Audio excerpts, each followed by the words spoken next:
Welcome to Plat Chat VALORANT. We're here with the late St. Patrick's Day version.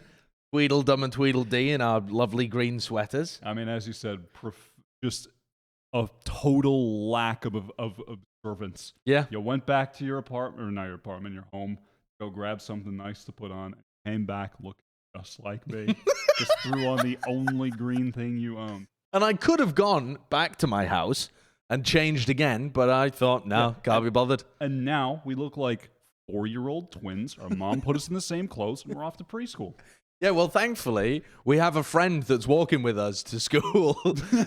And this week it's Balla as well, who isn't dressed, annoyingly, in a green sweater. Otherwise, it would look like some kind of theme. Yeah. But I mean, we have you've a let us slightly down. less hood version of Wyatt in Sideshow. You got the chain, you got the belly drip on, but... Yeah. I don't know. I don't know what to do with you guys. Maybe He was one of those rebel kids that would wear like necklaces into school. Well, yeah, I'm trying to differentiate our two. I'm trying to be the cool twin of the two. I have to differentiate and carve out my own personality. Yeah, don't worry. If anyone was ever twins with me, I would not be the cool twin. Doesn't matter who you are. I would not be the cool one. We're joined by Balla today. Avast's internet has died, just died. He might rejoin us at some point during the podcast. We literally have no idea. every episode, something dies for him. I feel like I don't know. It's just something different every time. Normally, it's an animal in his sewage pipes, but this week it was his internet. And Bren is taking an extended leave of absence while he just figures out some stuff. So we are joined by Balla for not just this episode, but for a couple of episodes into the future as well. We don't actually know how long as well. So Bren's on a bit of a break right now. So we're graced by your esteemed presence. Thanks for joining us.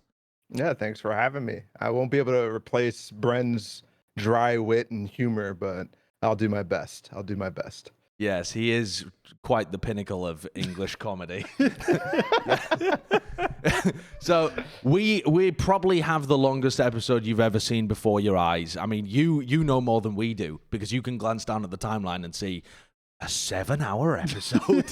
How did they do this? But we're gonna try Not and if they're crack one of the through... people who watch the premieres because they don't get any info. True, at all. actually. It's just like, when does this end? I mean, We'll if you're see. watching this live, get a snack. Like, plan ahead.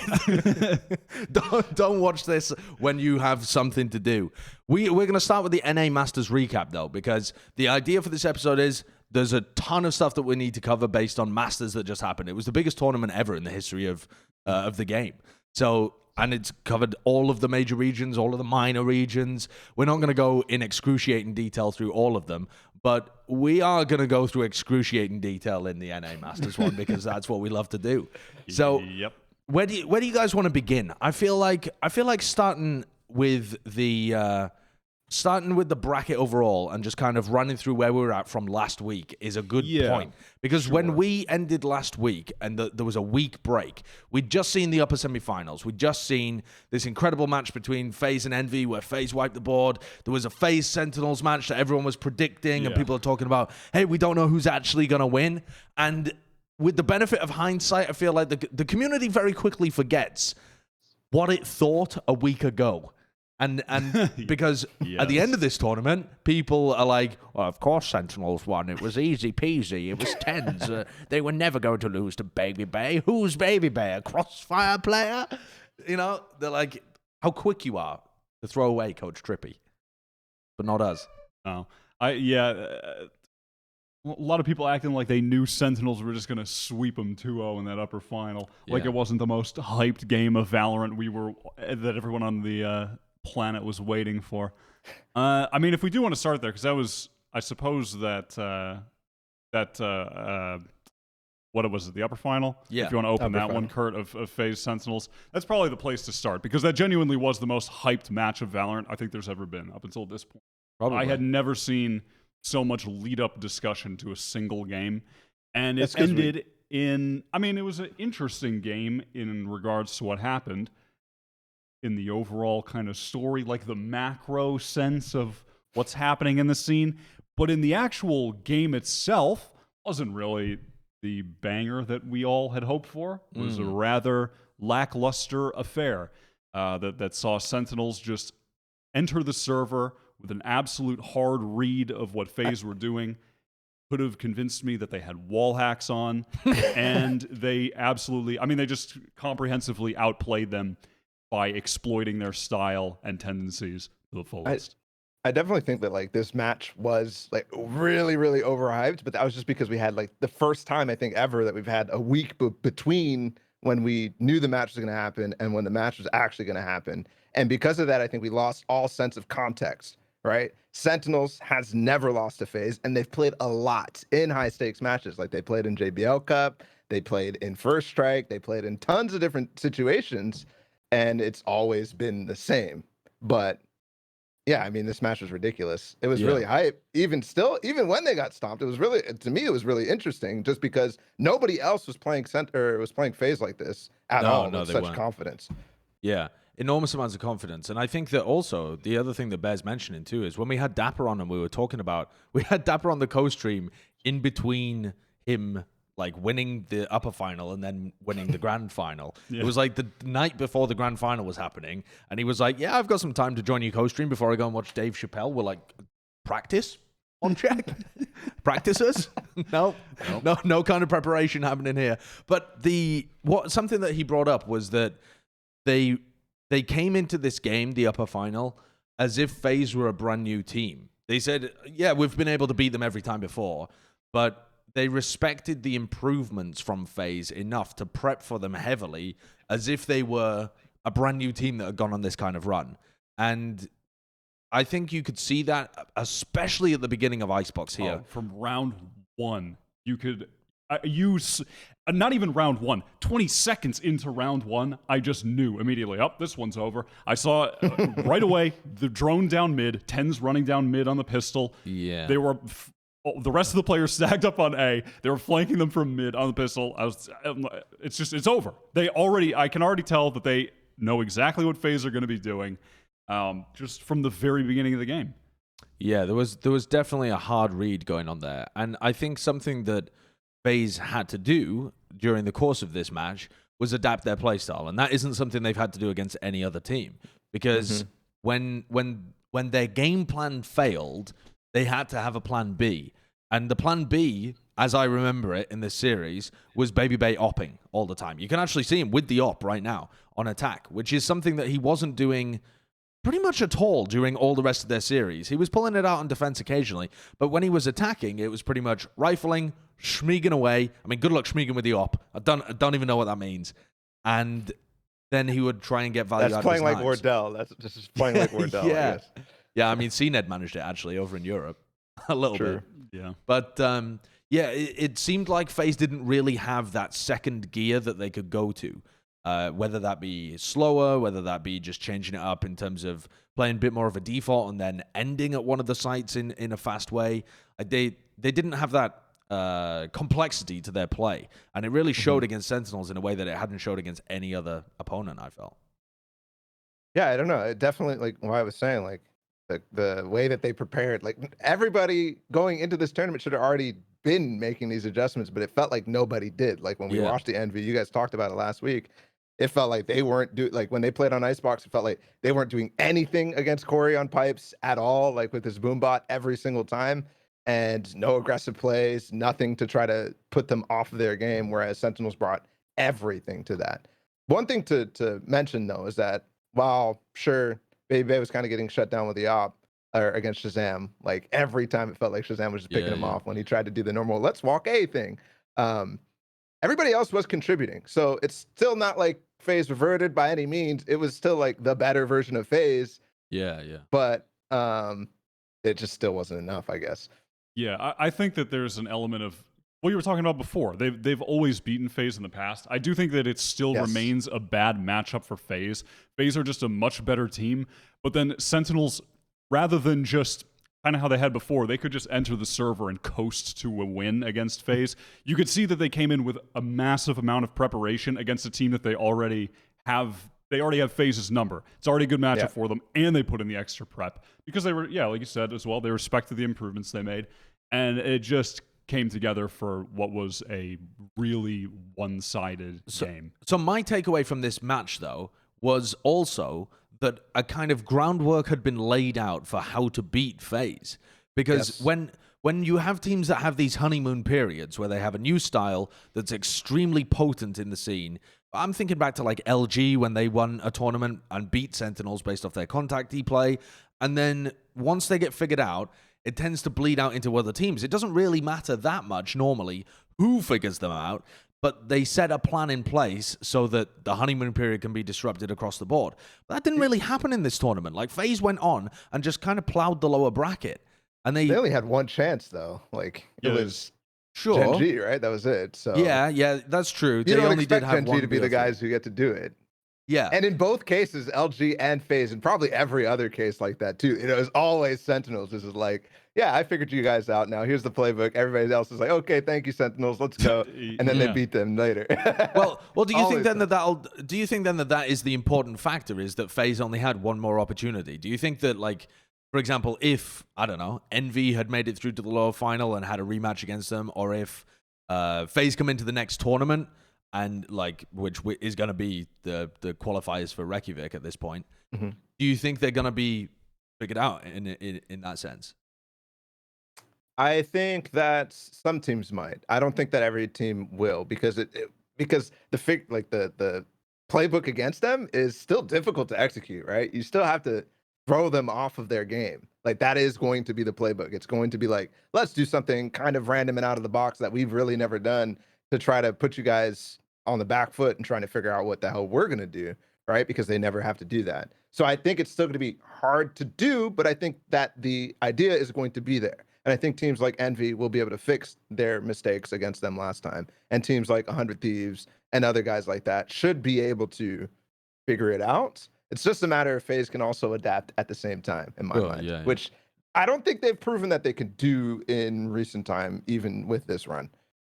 Yeah, I would agree with that. I don't want to skip ahead too far, but it does apply to the question you asked. I do think, unfortunately, the end of this tournament was kind of lackluster, at least in terms of results. Everything was kind of one-sided because you had Sentinels, FaZe, and Gen.G as the final three, and it was this weird scenario where one of them has always had a stylistic matchup against another one of the teams. Like, I actually think we would have had a better final if Gen.G made it, because at least historically, Gen.G have always been able to put up a fight against Sentinels, and if you want to go back to ancient history, they were one of the only teams that could beat them in the past, a long time ago, like early Ignition series. But even past that, they were one of the teams that could always have a competent showing against Sentinels. And even Dapper had mentioned on the back chat we did with him that he felt that Gen.G were a bad matchup for them always. Yeah. And then, as we were just saying, Sentinels always dominate FaZe, and FaZe have always easily beaten Gen.G, and I've seen the Gen.G players express like, okay, I don't know, I don't get it, we just can't beat FaZe. And they're like with old FaZe, this is before they've leveled up their team play game. So I think we just ended up in this kind of awkward spot where we were destined to have kind of some one-sided matches at the end, kind of boring games, at least in terms of the actual gameplay you were seeing and results. As always, NA's in TAC FPS is just rock, paper, scissors. Yeah. When it comes down to it, it's just rock, paper, scissors. Yeah. For some teams in NA, that's as complex as their strat book gets as well. Rock, paper, Exactly. scissors. But I guess we'll talk about them when we review the next challenges. I want to talk a little bit about the lower bracket though, because while Sentinels FaZe was definitely the story of NA Masters, that story, very quickly you realized what the conclusion was going to be. Whereas I think something that's completely slipped under the radar when it comes to the fan takeaways from Masters was how well Gen.G actually did. The improvements of Gen.G to get 3rd place in Masters is unbelievable. I don't think there's anybody that was predicting Gen.G like at the beginning of, when they, I don't know. They were at the bottom of the barrel. They were with Xset, like 7, 8. They really were. Like, Gen.G was the team that was getting hard matchups and then losing them pretty decisively. But when you look back on them, they weren't even that bad. I mean, they were matching up against 100 Thieves and TSM, which are huge names in the NA scene, but they're not actually at their peaks right now, or they weren't at their peaks when they were beating Gen.G as well. So even though the brackets looked very rough for Gen.G, I think with the benefit of hindsight, you could go back and say that they definitely could have won those games and perhaps should have if you thought of them as a top 3 team in NA. But this is where it actually matters. It doesn't matter like if you fail a couple of qualification runs, if you then go on a big run during Masters itself, you're facing the elite competition here. And when it mattered, when it came down to it here, they beat 100 Thieves and they beat Envy in the most recent week of games.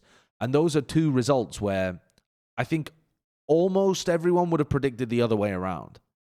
Well, because we just actually had those matchups, right? We had Envy in the quarterfinals. They lost 2-1. And we had 100 Thieves the week before in Challengers 3.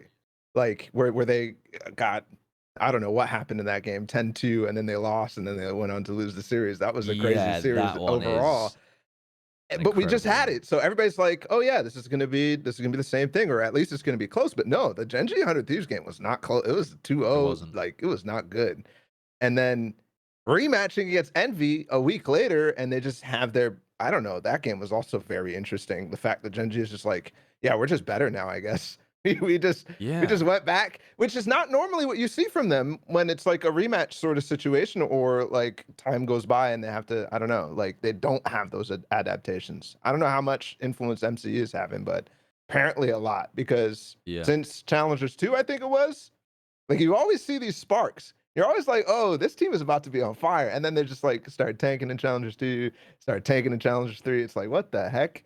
But I feel like the only team that actually peaked at the right time, I mean, other than FaZe, but FaZe always peaks at the right time, I guess.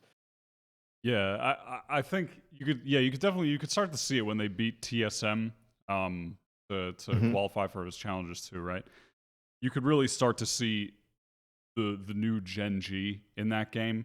And I think some of the most notable things that you could even see back then are coming to more fruition now.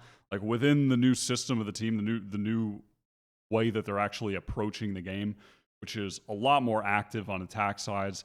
They're a lot more proactive with taking map control, and specifically, they do it with Sean taking point every time. He is playing a far more aggressive game than he did on the pre-MCE Gen.G.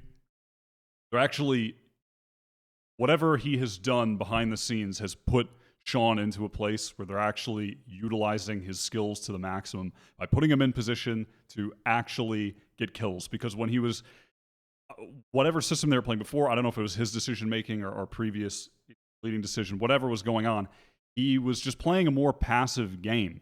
And now he's actually looking like a star player just based on where they are positioning him on the map now. Is making a significant difference. And then when you combine that with Kusta being like, just, I can't believe how good Kusta is for being so new to the game.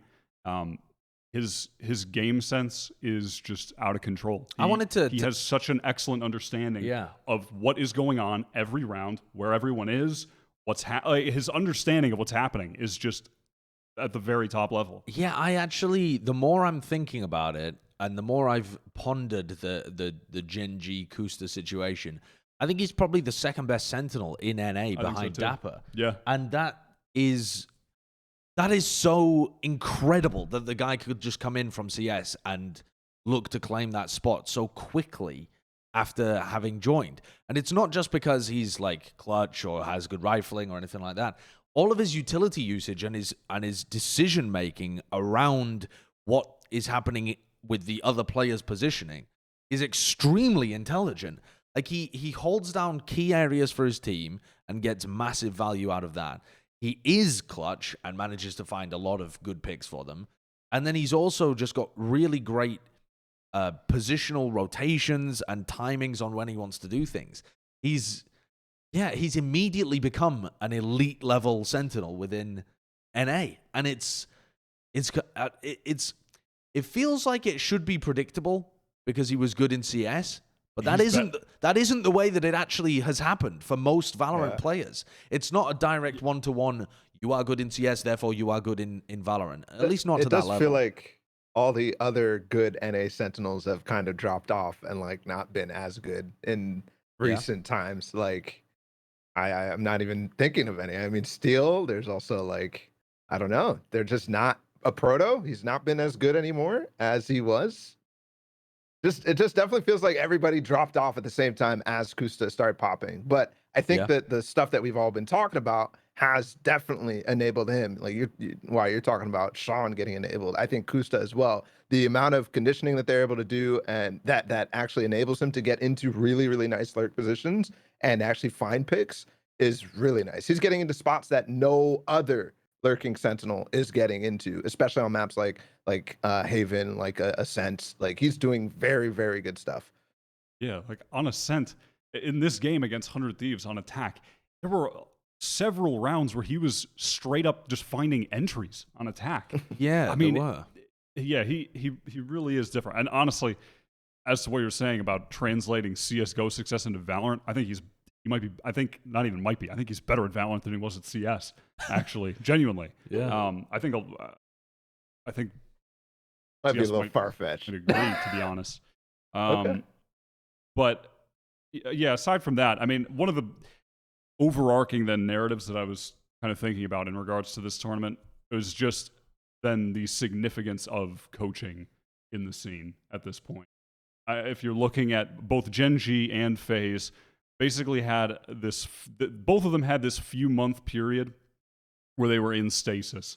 They were not effectively, both of them as well, falling victim to the same problem, which was that neither team was really pushing their overall game style forward. Yeah. They were trapped in playing the same style, finding very limited success. Both brought in a coach that radically changed the way that they were, not the way that they were playing, but rather advanced the way that they were playing.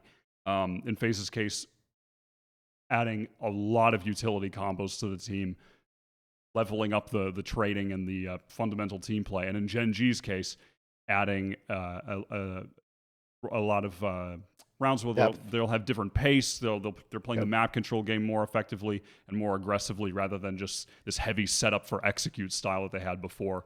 They're a much more dynamic team in how they approach attack. So at this point, just the value of coaching has never been higher, I think, in Valorant up until this point. And there's always the counterpoint where it's like, well, what about Sentinels? It's like they don't have a coach. Exactly. Yeah. And I think that's where a lot of people have been. I think is like the best team in NA for so long has been without a coach. That I think that the value of it got hidden for quite a while. But just because Shaz can do that kind of stuff with Sentinels does not mean every team can. Not every team has a Shaz. It's just a fact. I think like one team does. Really. Yeah. I mean, I think of like Boaster as well as being that kind of figure, or maybe like Angel too. But they both work with coaches. Like they do a lot of stuff for their team, and even they benefit from having additional manpower to support them. And I do think as well that Sentinels would also benefit from that, but not as much as other teams that really need it at times.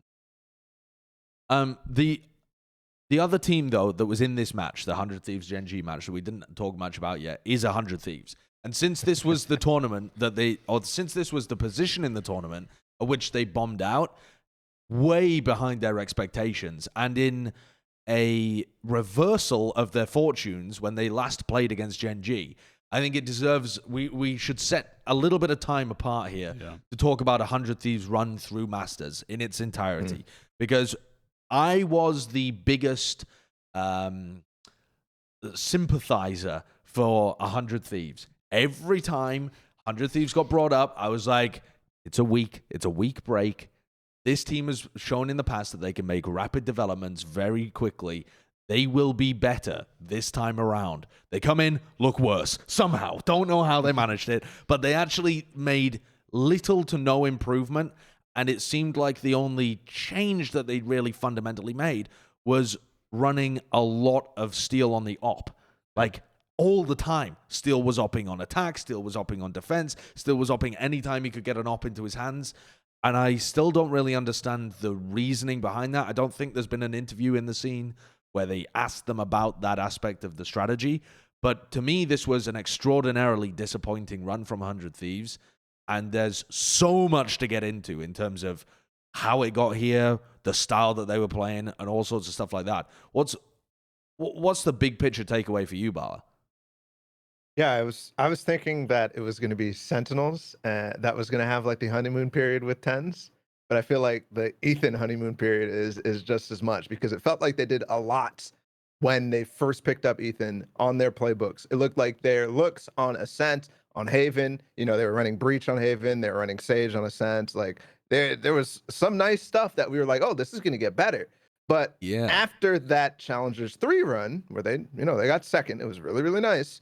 When we came back next week for Masters, felt like they were running the exact same stuff. And yes, they took down Immortals, but when they went up against Sen, it was like, we know that they know what we're gonna do, so we're gonna try to do this thing where we walk up mid every time on a default and try to find openings that way, rather than doing our normal like executes and slow nade combos and stuff like that. That everybody was like, "Oh my god, this is so cool!" It just felt like they ran out of depth and they didn't add anything.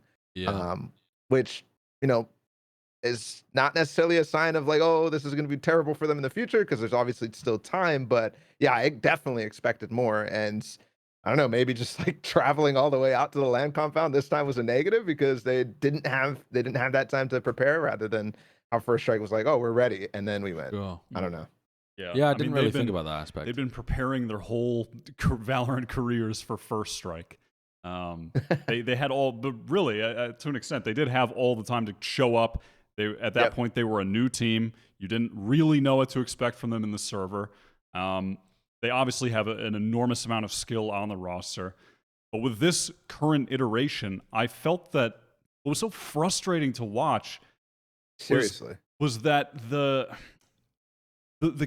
critical problems with the team were just never rectified. And what I'm specifically getting at are the fundamentals on attack. When they were executing on sites, the amount of rounds still in this series, where Asuna is just desperately trying to open up the site on Exaggetory, but on his lonesome, it feels, because he'll get in so deep with the satchels, and just no one is there to really provide support. The timings were always off. And that's not necessarily, that's not an indictment of either Asuna or his teammates that he's going too early or they're not following up. It is the team overall. They're just struggling on these site executes to actually trade for each other and follow each other in effectively. Which is why it's just so mind-blowing to me that it happened like this, because that sort of problem was, you know, kind of where they eked their way into Challengers 3 in the first place. That was where they like barely had, I don't know, like when they were winning those games, it was because Nitro and Hiko were popping off in 2v4s and stuff like that. That's how they made it to this stage. And then Challengers 3, it was like when they were playing Gen.G, it was like, nice, man. Like these entries were working. They were going for full 5-man executes with their wall on B.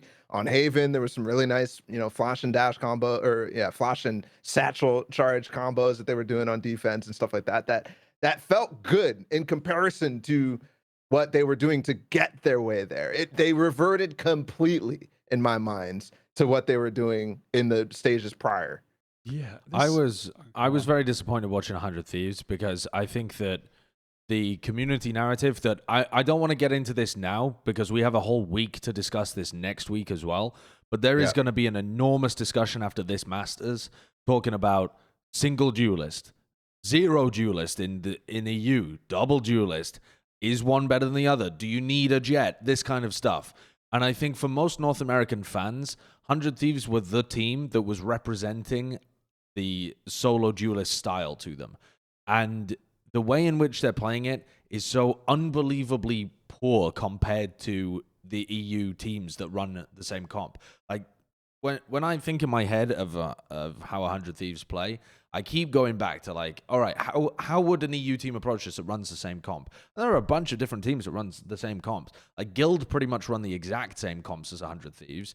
And then you also have other teams like Heretics run similar comps at times, and some other teams that are sprinkled in there as well at the tier 1 and tier 2 level in Europe.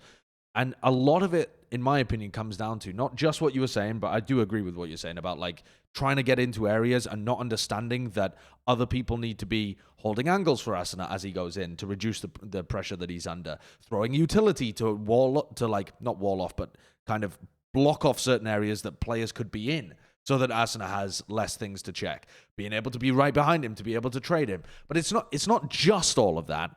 It's also applying pressure on other areas of the map. Because what they have, generally speaking, is this trio of Asuna, Nitro, and Ethan that try and make things happen. and then they have Hiko way back in the pack, or sometimes monitoring a flank when it comes to their ascent defaults. Then they have Steel lurking. And what they don't have are multiple parts of their team pressuring the defenders at any point. Like they are very, very, very readable, because anywhere that you see the tip of the spear, you know that's where they're actually putting their attention. It's not like they have other components of the team that like to apply heavy pressure somewhere else as part of their default. They're not a particularly active team on their attacking defaults. It's not like Steel is Dapper, where he's creating pressure on his own somewhere else. It's not like they play Asuna going over to play with Steel at times to mix things up. They tend to play very simple Valorant, and I don't think it works for this team, for this style. I think one of the things we have to also think of is that the fact that this was Masters, right? This wasn't Challengers 3. We weren't playing against, the lower echelon of teams. We weren't fighting against, TSM, who's been struggling like crazy, where Hiko and Nitro and Steel and everybody can contribute on a level where they will win 1 versus 4s, 1 versus 3s, 2 versus 3s, and stuff like that. Because at the end of the day, that is where they were riding to win matches like that. And they only had like 1 day of like, wow, this is really nice, where all that stuff that you're saying, like, yeah, they are readable and whatnot. They only had 1 day where that was not the case. And of course that can come back. But before that, it was, we're winning because of clutches on the Hiko. And when you think about the caliber of teams that are in Masters, they're just not at that level individually where they can carry like that, where they can carry in clutch situations. And if you leave them in those positions, nothing's going to happen. It's just wraps. I think what was so critical too about that day that you're referencing, where they were starting to pop off, was that was also Asuna just ripping teams. He was just shredding teams on entry. And it gets to the wider point of them being so reliant on attack, on him actually putting in an unreasonable amount of work for one man to often put them in these post-plant positions where they can win. He still had some of the highest stats of Masters, despite the fact that a lot of people would not think that he had that great of a tournament. I think he was still like, I don't know, 2nd or 3rd or something in overall ACS for the tournament. Like he kind of pounded. Yeah, he is just going in. I mean, he's like 8th or 9th. From what I can see. Oh, was he? I mean, oh shit! What stats was I looking at? I've been misled. I've been bamboozled. Sorry, go on. I was just gonna say, I think that, like, again, on that fateful day, I don't know, like it's some random amazing day, but I mean, it felt like when Asuna popped off, it was because he was enabled in games prior, right? It felt like they started with something that was really nice strategically, nice defaults. They were getting in spaces. They were really unreadable. And then it was like, okay, now that we're there, Asuna's just unleashed and he's a beast. Because I remember we just get down to the bind game against TSM or Gen.G. I don't remember what it was in Challengers 3. It's funny that we're talking all the way back to Challengers 3, but that was the moment where it's like, wow, this guy's crazy. When he hit those like 4Ks, the 1v4, like it's just ridiculous. That came after 100 Thieves had some success without him, I feel like. The team system, I think, is broken at the moment. And I want to level this question at you both. What if 100 Thieves were to continue with this composition, which they've indicated that they're not going to be doing in the future? Ethan tweeted saying, should I play Duelist or something like? I can't remember exactly what Ethan tweeted, but it was some kind of hint towards. He basically said, "I'm going to play Duelist now." That's right. Basically what I said. And then Hiko was saying in an interview that he thinks that they should probably be playing the Jett as well. And then, but at the end of the day, it still comes down to the team's decision. They might continue with this more, this style that could be more strategic for them. What do you think, in a rough sense, the future holds? Like what? Yeah, I mean, I guess he just Duelist? More bait, man. I tried to get away from this, and here we are, just more bait. Yeah. But what do you think the future holds for 100 Thieves? Where do you see them going forwards? Because at the beginning of the year, to set context, We thought that they looked like the most promising team for 2021. We were saying that they were on an upwards trajectory, whereas Sentinels looked like they were going to level off. That has been the exact opposite of what has actually occurred. And the two teams have had polar opposite trajectories, where Sentinels have just continued getting better and better, adapting, changing their form, still looking like the dominant team in NA. They've just won the biggest tournament, and 100 Thieves have become stagnant and need to reinvent themselves again for the second time. What does the future hold for this team? I can't imagine that they're going to continue with the players on the same comps that we had just seen, which I do feel is unfortunate. But if they can't figure out how to make it work, then they should switch. But I have they not been able to figure out how to make it work because they haven't actually been able to reach those conclusions, or is it because there hasn't been enough time to reach those conclusions? Sure. I think that's my question with it. But I don't think they're going to continue with the same comp. I just don't think they pushed it to the limits of other regions. But even outside of the composition, do you see 100 Thieves still as being one of those teams that's going to bounce back and become an elite tier team? Do you think that this Masters flump was indicative of future flumping, or are they going to actually resurge in the future? Like, how did this tournament affect your confidence in 100 Thieves moving forwards?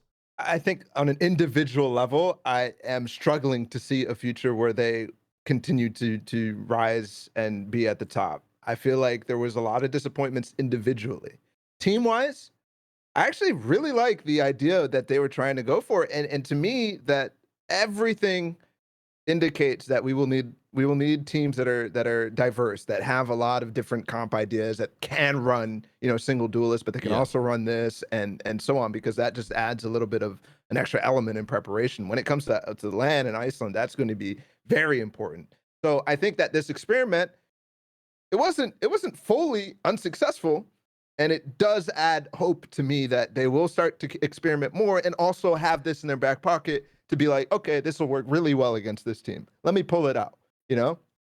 I think that's really good. So I don't know. I'm conflicted, right? There's the individual level thing, and then there's the team strategic aspect that, in my opinion, it had its merits. It had its the bad stuff about it too, but it's still promising. It's not necessarily where I was before. I'm not at that, oh my God, this team is going to be amazing status that we were all riding on after First Strike and when Nitro had his baby and stuff. We're like, when Nate comes back, it's going to be great. They're going to be the best again. Yeah. I don't think I'm there anymore, but I'm still not this is a dumpster fire type stuff. I still think that this team is going to be very good. Yeah, I can't see them winning tournaments at the moment. So I suppose I wouldn't have them in that echelon of, I guess if we're considering tier 1 teams that we feel that could enter a tournament and win, I don't feel that they could win a tournament right now. Can they remain in the top, making semifinals or making at least like a top 6 like they did here? Definitely.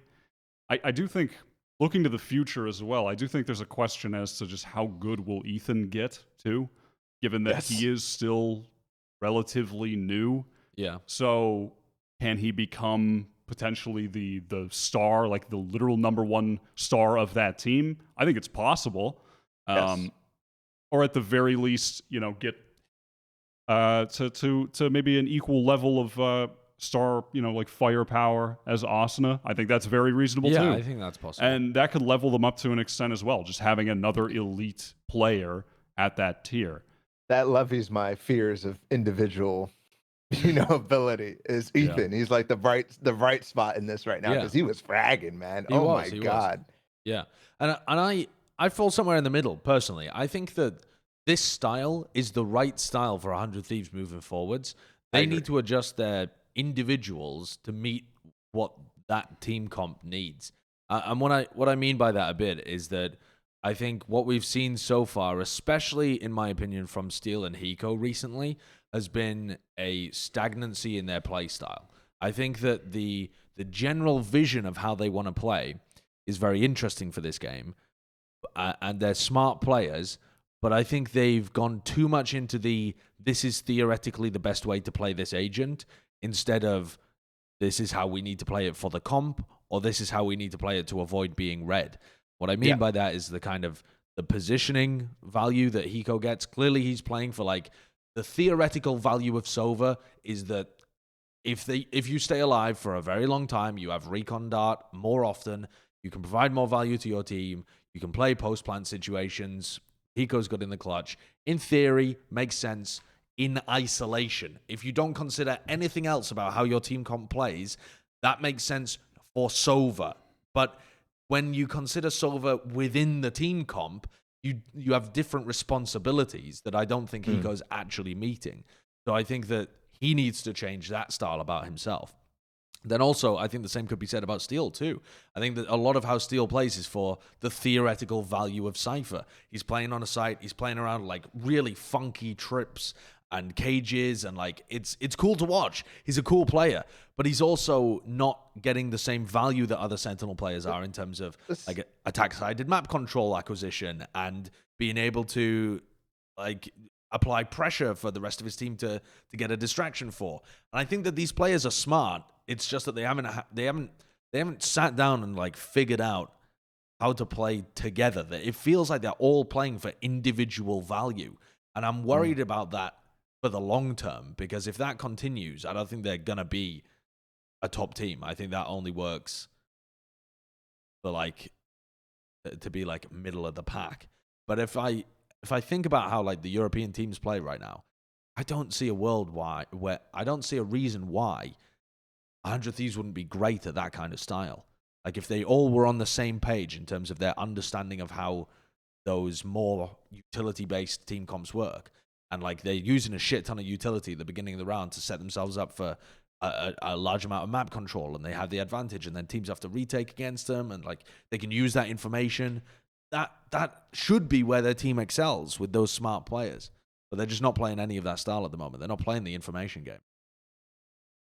Interesting that you bring up that like almost Moneyball-esque approach for Hiko and Steel and on their agents. I forgot to completely even think about the fact that Steel is playing the damn Bucky so much, man. Like, what is with this? Oh my God, it makes me so mad. It feels like every second round, if they lose pistol, he's buying a Bucky, no matter what his team is doing. Absolutely. And then he's buying another Bucky in the next round because they don't even win that round, and he doesn't get that much value out of it. And said, I think maybe like there's some tilt element that if he does get a kill, or if Steel's buying a Bucky like a rat, oh man, that stuff just made me, I don't know. I would be kind of annoyed if my teammate was doing that every round, but if it's part of the game plan, gonna put the turret on the concrete blocks on the left of A main and maybe play off the turret with the Bucky. But I think maybe. But I think that the kind of the consensus within the community is that after Dapper made that comment on stream where he's joking that, or he's like messaging Baby Bay saying Steel is the most readable player, I think a lot of people have started taking more notice of it. But I don't think it's necessarily just that Steel needs more setups. That's the wrong thing. I'm joking. Yeah, don't take that as that's not the real narrative. But the actual thing is that he just needs to. It's that they don't react to their opponents and change up what they're doing to play like informationally. They don't play off the information. They don't play to acquire info. They play like they're playing 5 little mini games around the map, or not 5 little mini games, but the supportive players are not all on the same page. Like they're not all. I don't know. It's very frustrating watching 100 Thieves right now. We didn't even. I mean, we're gonna be on. We didn't even talk about one of the things I really wanted to talk about though was how they're playing defensive sides, because I actually. In some ways, I think their attacking sides are more effective than their defense right now. Their defense against Gen.G was really lackluster, and I think it's because of what you were just saying. It's so static. It's very formulaic. They never really adapted. They never push for information. No, they never push for information. When they now you've got me started as well. When they play with Nitro and Asuna on Ascend, they play Raze and Sage, and they have some setups that are really cool. But they use their slow orbs and their nades to try and catch kills on people who are playing around the orb, right? Yes. They don't use that to like push out an area of the map and make teams retake it. They don't use when you watch the EU teams play. Look with at Lowell. Look at what Lowell does in B main, and then look at what 100 Thieves are doing. Yeah, they're so passive, so frustrating. And I feel like all you need to do is sit down before Masters 2 and study the European teams to come up with a game plan of like what. It's not that you want to copy their strats. It's that you want to look at the EU teams. Look at Guild, for example, because they use the same comps that you do most of the time. And you sit down and you say, what makes them effective? Like, what are they doing that's good? And why is it good? And how can we apply that to our own game? And that, I think, will just unleash the brain power for 100 Thieves. Because I think that's what's holding them back right now, is that they wanted to play a more strategic game than the other teams. A lot of trap plays, a lot of like utility-based agents, less of the running around and chaos. But they just don't get how to manipulate their opponents into doing predictable shit. When you watch the EU teams play, they will use a shit ton of early round utility to funnel the attackers into very predictable reactions, because that gives you predictable timings to be able to respond to and predictable positions to go and address. Whereas with 100 Thieves, it's very turtley, and they don't know what the attackers are doing at any point. And just remembered all of that mold, and it's resurfaced in my head.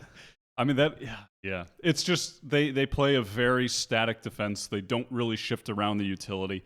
They only really began shifting any of it around at all when Steel did move to the op, just because it's advantageous to obviously play different positions with the op to try and catch players off guard early round when you're on defense. So he would, by nature, then just inherently be switching around where his Killjoy utility would be, so it would actually work. Also, opping on Killjoy, the utility turns off.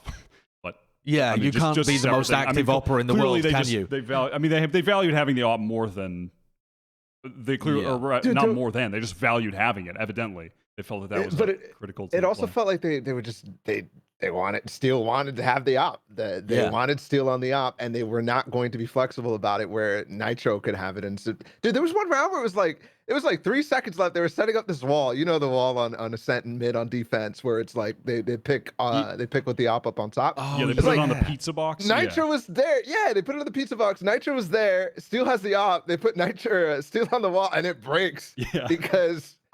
Yeah, that is sad. So that was really sad, actually. But that also, those are the kind of moments to me that indicated that 100 Thieves just have not had the time to be able to improve. But also, they did have some time. Like, the excuse that they didn't have enough time, they had 3 weeks since Ethan joined to them playing Masters. That's enough time to make some improvements. And what I was annoyed about with 100 Thieves is that they didn't look like they had made improvements since what was it? Challengers 3, I guess. Oh yeah, since Challengers 3, they had 2 weeks until their final game against Gen.G, and it didn't seem like they made significant improvements in that period of time. And that to me was the disappointing part. Which is crazy too, because like again in Challenge 3, it felt like every day they were improving. It did, significantly. Yeah, every day. And then we go to boot camp on Masters, and it feels like every day we're getting worse in a sense. Yeah, I mean, do they just not enjoy being with each other? Were they having arguments? Was there some strife in the camp? They're getting mad that Austin is just browsing Twitter all day, not focused on the game. Well, then we need to transition into this too, because the 100 Thieves debacle continues, and we've got to talk about the drama now. We've got to talk about the drama. It's too fucking funny. It's hilarious. They've been sanctioned by Riot. They've had a $5,000 fine, and their head coach Frost has been put on probation, which I think is just I love and I hate the way that Riot handles these things, because it's like when you're dealing with a petty cop that is a dictator, and you know you can't do anything against them except just accept what punishment is being doled out. So the wording that Riot uses in these kind of things, like probation, and how formal they are with it all, and how they detail out every single rule and how the violations have occurred, and the language they use is so... It does feel very authoritarian when Riot make Is that these how kind they of do rulings. things? Is that how it's done in League as In well? League, I typically? think so, yeah. And also, Because Riot that- in League have not been, as far as I'm aware, the most reasonable and fair arbiters of justice within their own little dictatorship. But Yeah. in this situation, it just adds to the humor of it all. shit. Because this is like a minor incident. It's not something ridiculous. Yeah. Do you need help? No. I almost just slipped off. Careful my with chair. that. I butted it what up at happened the to the beginning luck of of the the show. Irish, buddy? Like, what happened? I was gonna say though, because when I was reading that, and I was like, "Holy shit!" They're laying out every detail. They got the section 9.7b, and I'm reading it. And I'm like, "Okay, players are not allowed to coach." Okay, and I'm going through. I'm like, they're doing this because I thought, like, okay, they are making this so clear how, where, when, and why they fucked up because we don't want to deal with the blowback later from the fans. Sure. I thought they didn't want to get. I thought they didn't want to create. I mean, it's happened now, but I thought it was like, let's be as detailed as possible, so there can't be people just raging at us for weeks on end on social media and shit. We'll just dodge it all by being as thorough as possible. I think that's the aim. I do think that's the aim, but I'm wary when it comes to Riot because I know that they've overstepped in the past when it comes to this kind of stuff. And but in this instance, it is such a minor situation that occurred, or rather, it began as such a minor situation. A 1 hour delay to the broadcast is fucking unprofessional. Like that. Yeah. Well, we haven't even laid out what occurred, so let me give a brief run through as I understand it. So the way that teams select servers online is that the teams and the tournament organizer work in tandem to find the best server for everybody. What that essentially boils down to, though, is you look at all the servers, you see what ping everybody has, and you try and pick the ones that are the closest or like the best for everyone. And then in this instance, and in an instance before with 100 Thieves playing against TSM, there were two servers that both had similar levels of ping disparity for both teams. And in one case, you had a mathematically better situation, like the ping averaged out as mathematically closer on one of the servers, but one of the players had higher ping, above 65. In another situation, the math was like 1 or 2 ping off, like it was the mathematically worse option, but everybody had lower ping. And in the 100 Thieves versus TSM instance, the first time around, they chose, the tournament organizers chose, the mathematically better option where Steel had 65 ping. And in this situation, the one that they blew up about, they chose again, I want to stress, very small mathematically worse server for everybody, but it wasn't where one of the Immortals players had 65 ping. In fact, one of the Immortals players had 8 ping, and everybody else was roughly on like 40, 50, something like that. And so 100 Thieves fucking blew up because they believed that this was like a double standard, that the tournament organizers were not following coherent logic, and so they all joined the in-game range so that the game couldn't begin. And then Frost hopped in a Discord call to talk with the tournament admins for an hour to try and resolve the situation. And when I say try and resolve, a lot of shouting occurred as well, I think. So that was basically what happened. And then at the end of the hour, they ended up having to play on the wrong server anyway. And they got a $5,000 fine, and their coach is on probation for being unprofessional and threatening to use the social media against Riot.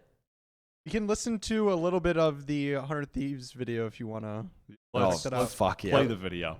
Fuck yeah. Roll the tape, Kurt. Because this camera was rolling presumably the whole time, and yet 100 Thieves put out a counter statement with only 4 minutes of the video, and have apparently, according to Riot, refused to release the full video to Riot. Wait, why are they not just talking? Underestimated.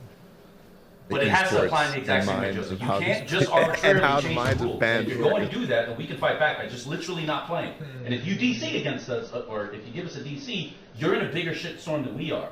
The fact of the matter is, you made a decision in the ruling for TSM, and now that for TSM is being changed arbitrarily.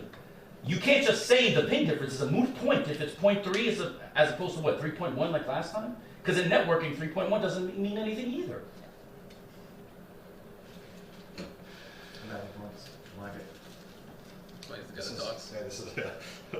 Right, and they have a guy at 8 ping. Yeah, what about the 8 ping versus 40? It's like 30, 40. No, they're not. It's the same. One has a crazy peeker's advantage, and the other one has it working against him. What do you mean? This continued. It was essentially the same thing being rehashed for the entirety of the 4 minutes. And people are pointing to that clip there where he said, if you DC us, it'll be a bigger shitstorm for you, as being the clip that was apparently him threatening social lashback from the 100 Thieves players. Riot put out a counter statement saying that that was not the quote that he was getting punished for, and it was actually something else that 100 Thieves have refused to release the video of. Yeah, I mean, also they released 4 minutes of an hour-long discussion. Presumably, they have the other 56 minutes. No, the camera ran out. The camera ran out. The camera ran out. It's like found footage of the Loch Ness Monster. 4 blurry minutes. The other hour is gone. I mean, they could just put out the rest of the video.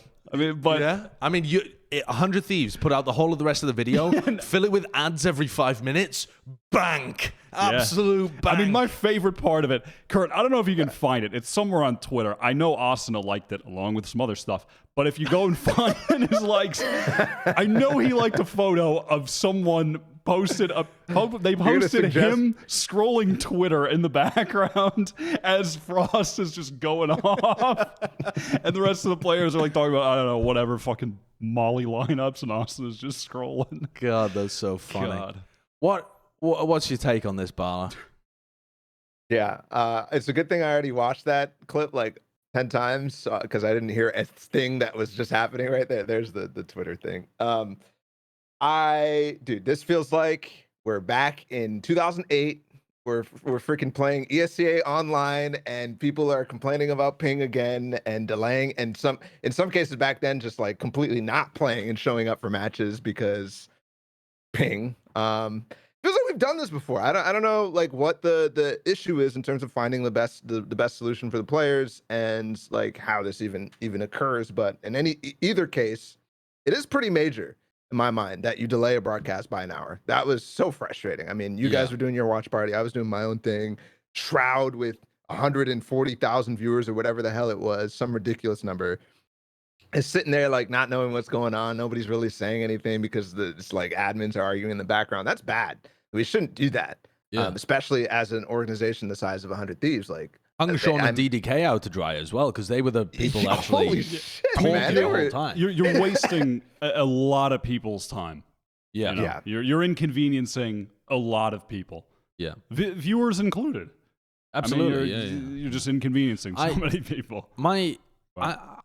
I think though that if this had been a serious issue, like a genuinely serious issue, that the only way that orgs have to fight back against Riot, because Riot's in control of the entire scene. If Riot tells you to go and fucking whistle, just piss off, you're disqualified from the tournament. I mean, what are you going to do? You going to call the cops? What are you going to do? Like, they're in charge of the entire scene. So I think if this had been a truly serious issue, then actually going into the range, delaying the broadcast and complaining about it, and even, I would say, threatening to use your social leverage are all fine options, actually. Those are basically the only way that an organization can have some kind of leverage over a broadcast, not just a broadcaster, the entire developer in these kind of situations. But when it's such a pitifully small issue of one server that's good for both versus another server that's good for both, we're not talking you guys were forced to play East Coast when you're all West Coast players. We're not talking about that kind of stuff. We're talking there's 2 servers in Central, and the difference is so minimal in terms of the average ping for the whole team between both. Yeah. And if you have a problem with the consistency of the rulings, that's something to be brought up later. You could make the argument that 100 Thieves thought that they might get eliminated based on the ping difference. But, bro, if you're getting eliminated based on that level of ping difference... They won the game, by the way. Yeah, I mean, they did win the game. They didn't know that going into it, though, right? Yes. But I think if this was a serious matter, I think it would have been fine the way that 100 Thieves responded. Maybe not for an entire hour, but I think there are certainly some situations that you could think of where delaying a match and ensuring that you complain before the match begins would be the right thing to do. But in this instance, it was not.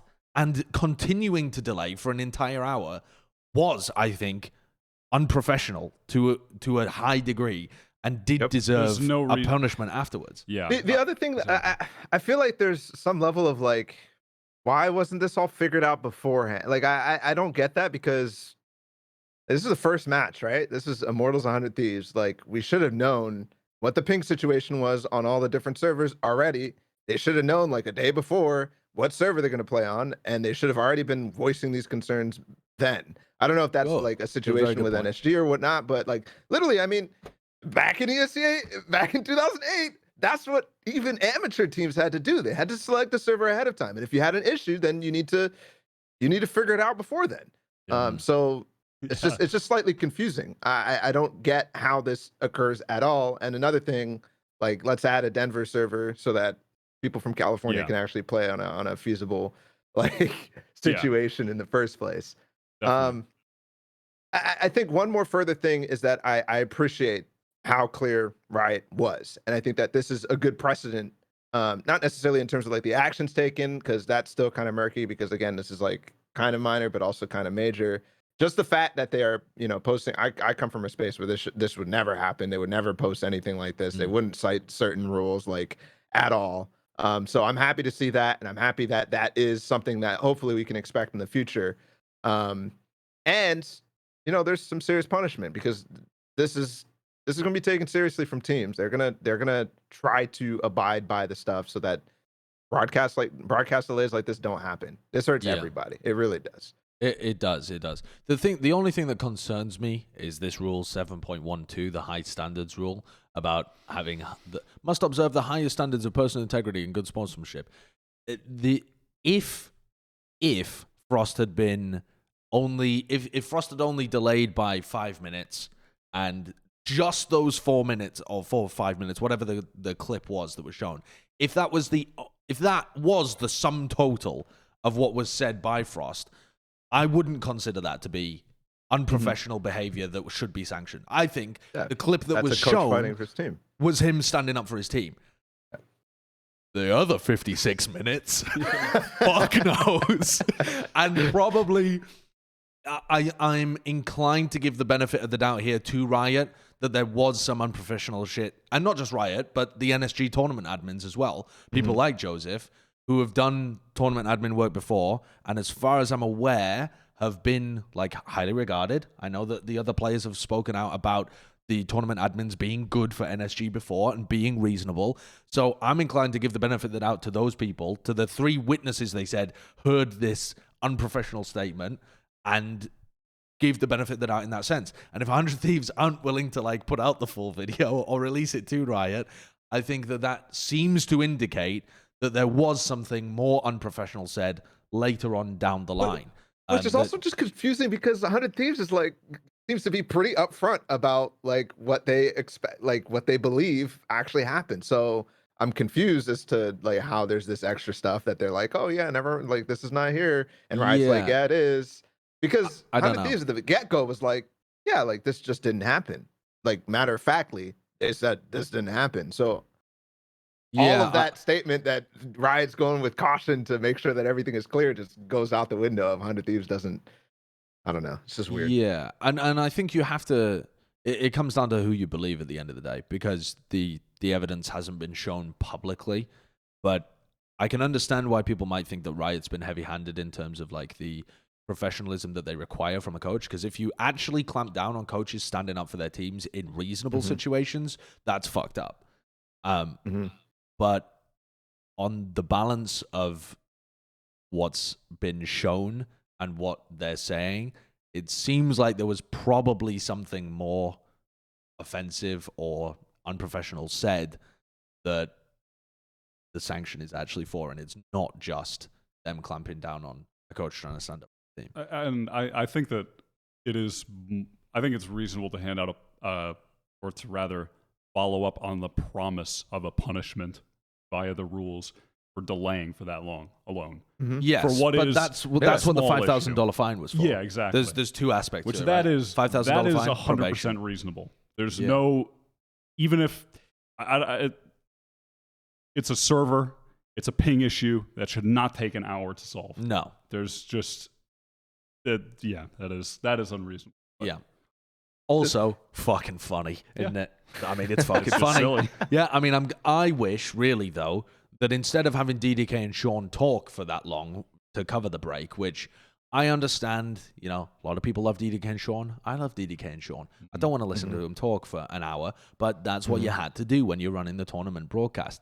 Unless you have access to that cam. If you have access to that cam and you're willing to live broadcast the 100 Thieves, what do they call it? AT&T room. The AT&T Valorant practice room. Fucking that'd have put been it on sick. the main screen.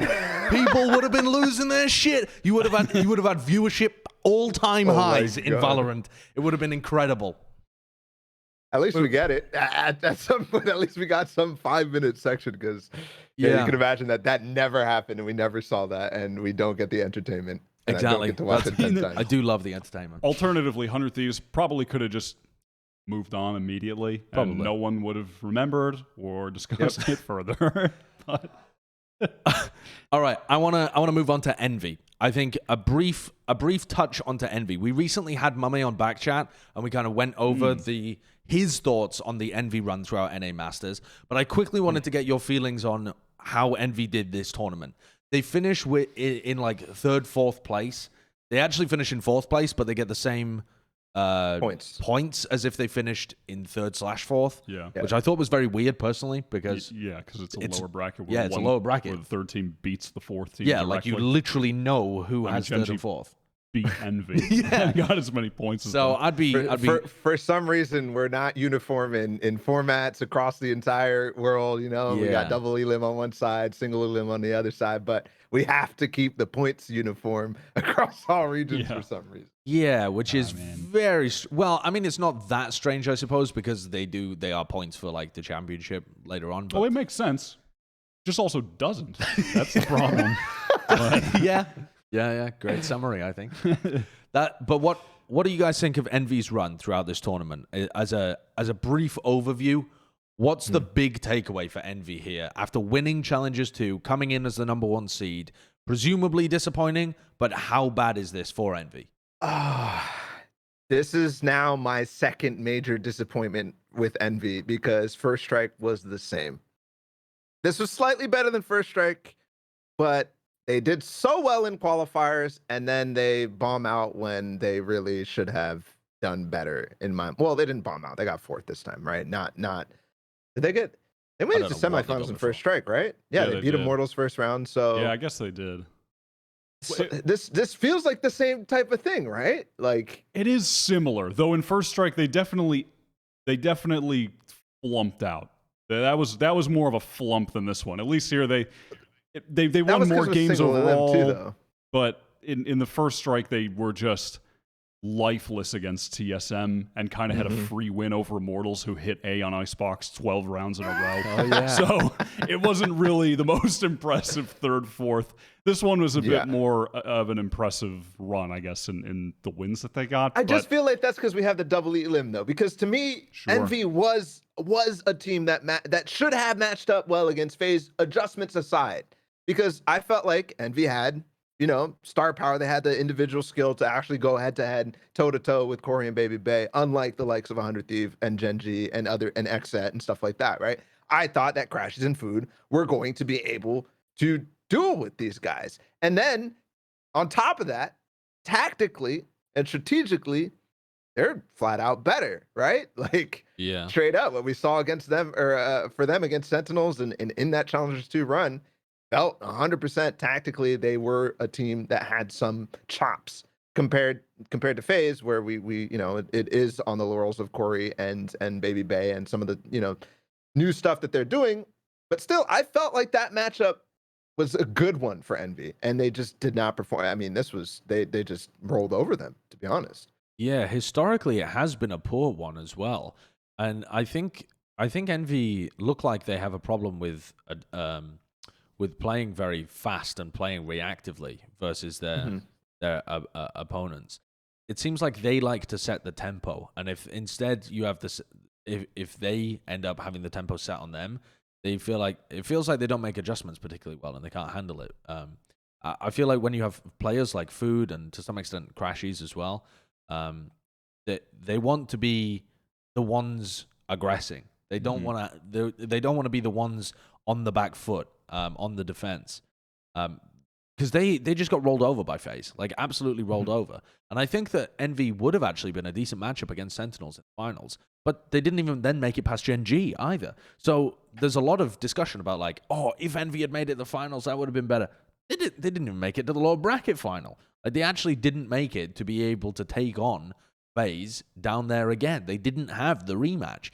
So this was not just unfortunate that FaZe were unable to get over the two humps that they've previously had, FaZe and Sentinels, but they didn't even make it to get to those hurdles, which I think is very disappointing, actually. When you look at their run and how they came off the end of Challengers 2, they looked decent when they started the bracket, like they were warming up, beating Gen.G, but it actually just went downhill from there. Yeah, it really did. I mean, we had already talked a bit about that FaZe game. We'd mostly covered that. And I very much so agree with your point. I think that, I mean, you could just tell in that game from watching, 90% of the fights that were taken involved a FaZe player swinging on an Envy player on either attack, defense, post plant, retake. It doesn't matter. The FaZe players were always taking the aggressive fights on the Envy guys. And they were never... Yeah, and I agree with that assessment that once the tempo is set on them, they don't really adjust back. Because when Envy are at their best, it's typically, if they get rolling on a defensive half, for instance, they will be pushing for both, A or B main control, the extremities on whatever map example you're thinking of. They will aggress those areas and fight for map control heavily. And there are a handful of examples of games where that just falls apart and they look like they lose that confidence to fight for those areas. But then going forward, yeah, they played against LG then in the lower bracket first. We haven't really talked about LG because I don't think there's really... It feels like there's not a lot to say about LG right now. They haven't really mixed their style up. They're playing a similar game as to what established them at the top for that period of time earlier this year. And I think the scene is just very aware of how they're playing, but they still have a style that can work to win rounds, and they still have an incredibly talented roster. So they still have really great fundamental team play. So they're still able to make good runs, but I do think LG are going to have to look to switch things up a bit moving forward if they want to return to potentially making finals. But I think that Envy, they just get a solid win against them. They understand how to play against Luminosity. They come in, they are playing their game. They do establish the confidence. Pretty solid win. And then what was the next game after that? Was that already Gen.G after that match? It was, Gen.G. Yeah, so it was right into after. Gen.G right after that. And I mean, listen, Gen.G were absolutely the dark horse of this tournament. You could see how much they improved when they were going on that lower bracket run. Envy still come into this game definitely as favorites, and to lose is pretty surprising. Especially, I mean, they rolled the first map, and then on the beginning of Bind was a Gen.G mess. Like Bind was actually a terrible performance from Envy, I think. And Mame said, out of my mind. Mame said that when he went into Bind, he felt like they were getting hard anti-stratted, and I didn't get that impression, but that's probably, I mean, the players would know best. If you're getting anti-stratted, you can feel it in the server. Yeah. And you can only see it from an outside point of view sometimes. So I'd like to actually go back and rewatch that match with the like thought in my head of they were getting anti-stratted and figure out like what was involved in that anti-strat, because I can't even remember, to be honest. It just looked like a flumping from Envy. I was going to say, though, I think as well, at the beginning of that bind game, there were just a string of rounds at the beginning where Gen.G players were just on fire. They were just 9-3 making sick plays at the beginning of that game. I like the use of flumping consistently throughout this entire. Flump. I'm trying to reintroduce flumped. it, you know? Flump, I think, was the name of it was like candy floss-esque stuff, I think. Flump, you ever have it as a kid? Never had flump. I might have just invented the word, yeah, but yeah. I think it was some kind of UK candy that was like, fluffy, kind of like marshmallow stuff. Mm. Yeah, it's sort of soft, lifeless. Yeah, soft, lifeless. Yeah. I mean, it was mildly tasty, but not really. I think we call that fluff here. We literally call it fluff. There we go. Oh, Flump. Flump.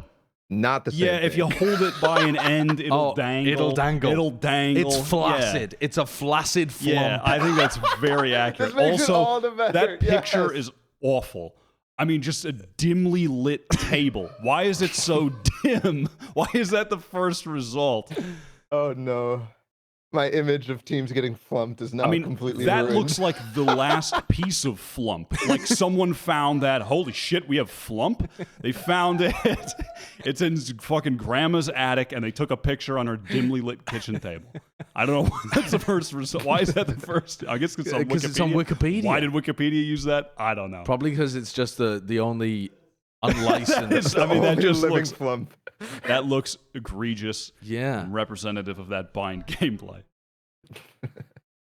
Yeah, with the flash on. Anyhow, Okay, moving on though. I think Yeah. Envy, that's an interesting recap of them. If you want to know more about Envy's run through Masters, you can check out the most recent back chat that we did with Mummy too. He was Mummy. I need to get out of the habit of calling him Mummy because the A is silent. yeah. It's just Mummy. He's just a mother. So I want to Players talk and about making their names sound worse. I know. Like you want to see what Kurt goes through on a daily basis, trying to figure out how the names are spelt. Like we've got to How talk do you about. spell nieSoW? Yeah, we've got I mean, nieSoW coming up later on. I don't know. What? How is his name spelled? Next player though that has a dodgy name, TenZ. Do you know where TenZ got his name from? His name used to be ZZ. Oh, I'll say it for the Americans. ZZZZZ zombie ZZZZZ. So that it had 10 Z's, and so his name is 10 Z's. Wow. Awful. That's an awful name. I mean, that is. I think you just proved that he's staying on Sentinels because that equals Zoms, and there we go. all lining up. It's all lining up. Oh my god. Yeah, I think to briefly recap Sentinels, I think we can all agree they're the best team in North America right now. Yeah. They look way ahead of the pack. They look comfortable against everybody. I mean, yeah, they did lose to Envy, and I would have loved to see the rematch. But this version of Sentinels was on fire. It has so much skill. And they integrated TenZ in really well in terms of how he fit into the team. They're just so flexible. He was just the perfect fit. He came in as the fearless entry, which is what they lost. Now they have a fearless entryer.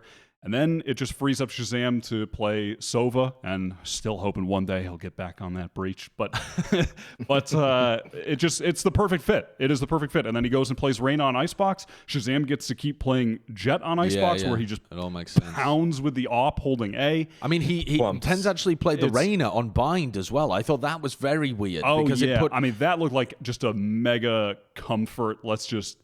I'm just going to play Reyna. Yeah, also... Because I expected him to play Raze with Sick Phoenix like he did before. The Reyna worked really well, though, against FaZe because the FaZe comp doesn't really default very well. It's normally... Like, they're trending towards one area of the map. They don't have tripwires and cams to give them info on other people that are pushing. And so TenZ was just getting free pushes out of Hookah constantly. Like, he was always behind them when they were playing defense. So I wonder whether that was like a specific thing that they might change up in the future. But yeah, I mean, Sick back on Raze. Not sure how I feel about that, but yeah, He TenZ looked better, though. I think he was looking a bit more comfortable. Yes, he did.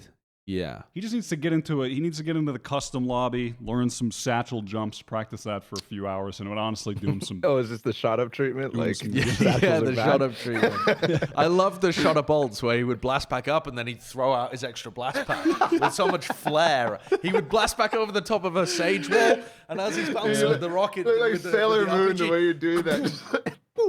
he just frisbees another satchel at them like, here, take this. An appetizer before my main course. God. Yeah, I mean, the thing about Sentinels for me at this point, if you just want to look back at the journey over the past few months of sort of the upper echelon of the NA scene.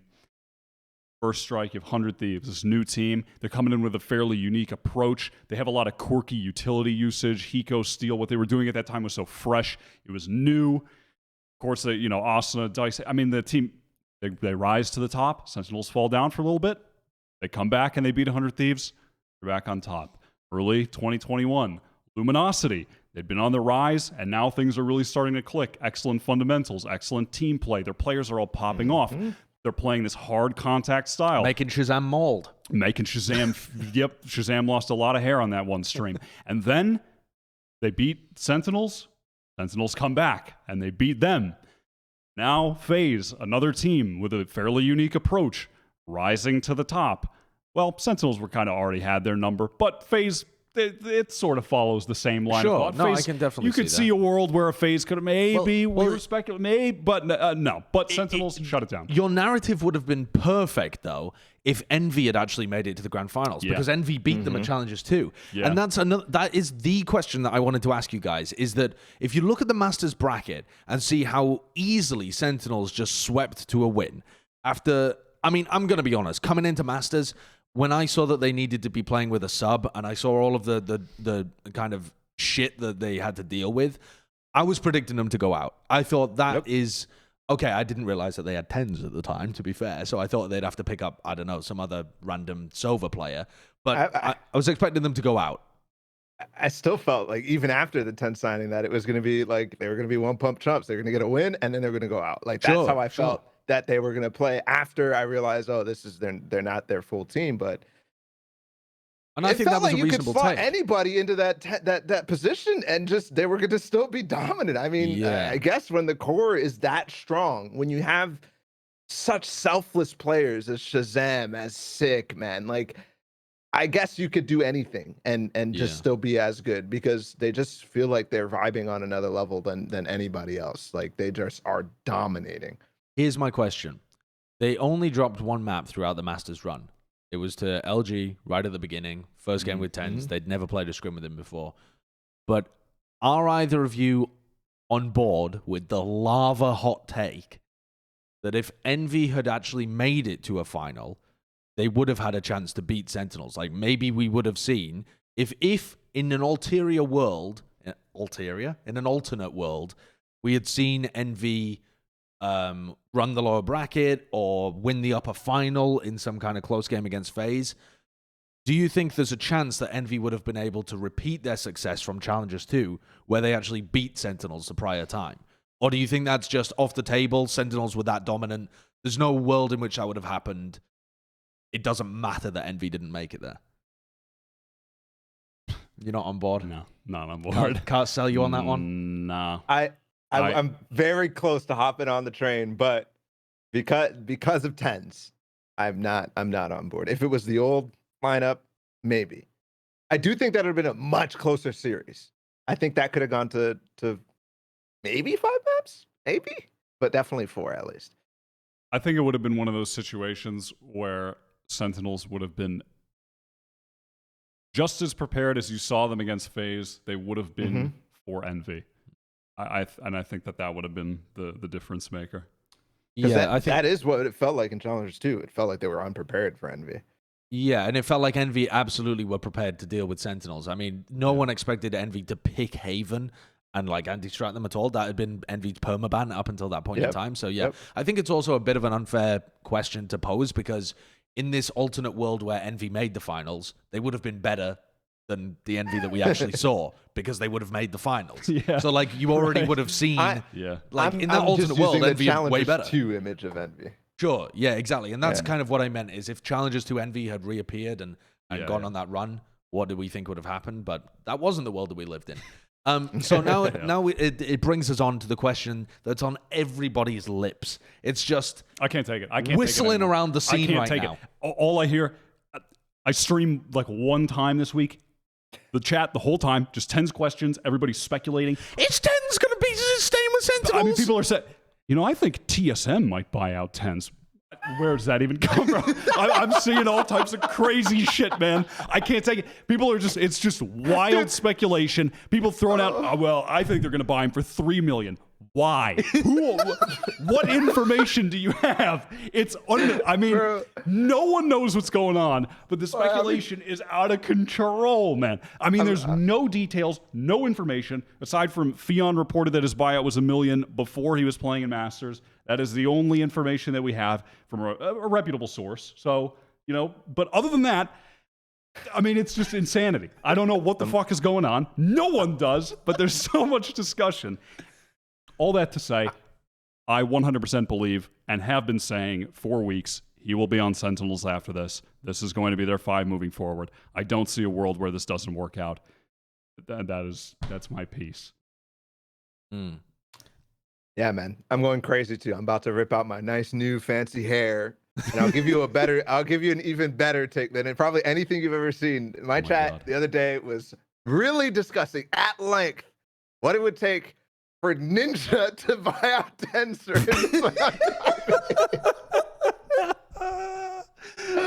Oh no. They're like pre-mixer Ninja, post-mixer Ninja. Like, oh my god. That's amazing.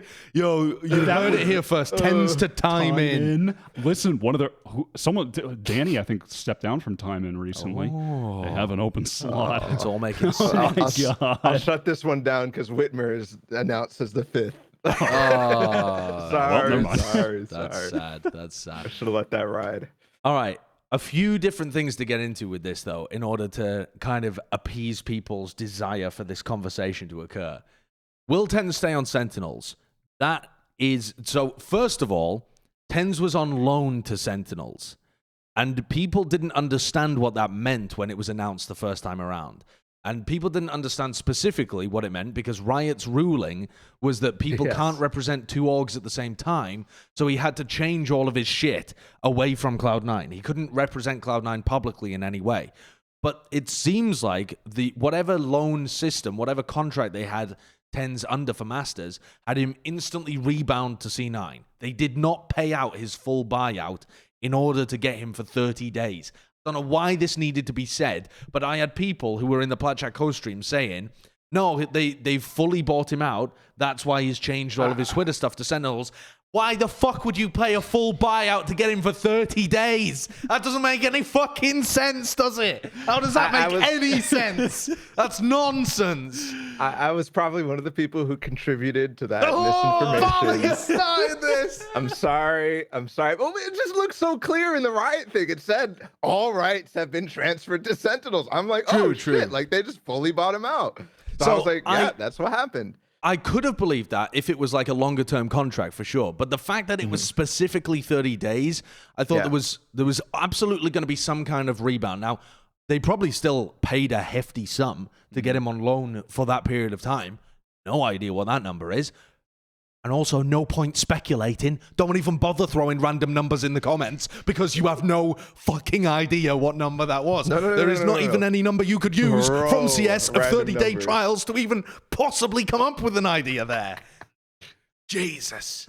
Please post random numbers in the comments. Make these 2 mold as hard as possible. I was going to say, that's a good way to get the engagement up for this episode. Everyone can just leave a comment. How much do you think TenZ buyout is? How much will Sentinels pay? Just leave a comment. All right, so that's the other part of this is we don't know how long TenZ's contract is.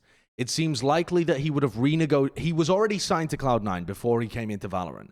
But it seems likely to me, though not in any way 100%, that he would have renegotiated a contract at the beginning of signing for the Valorant team. That, I think, would be pretty standard. How long that was for, 1 year, 2 years, Fuck knows. No idea. 3 years. That would be ludicrous. Don't know why you would tie yourself in for that period of time. But it's got to be longer than a year at this point. Otherwise, it would have already been up. Or he renegotiated at some other point, wouldn't it? I think it already would have been up. Kurt, could you look that up, actually? Just look up, like, TenZ signs to Cloud9 Valorant and see when that was announced. Yeah. That should be coming up soon, if it hasn't already. Next if 2 it was- months.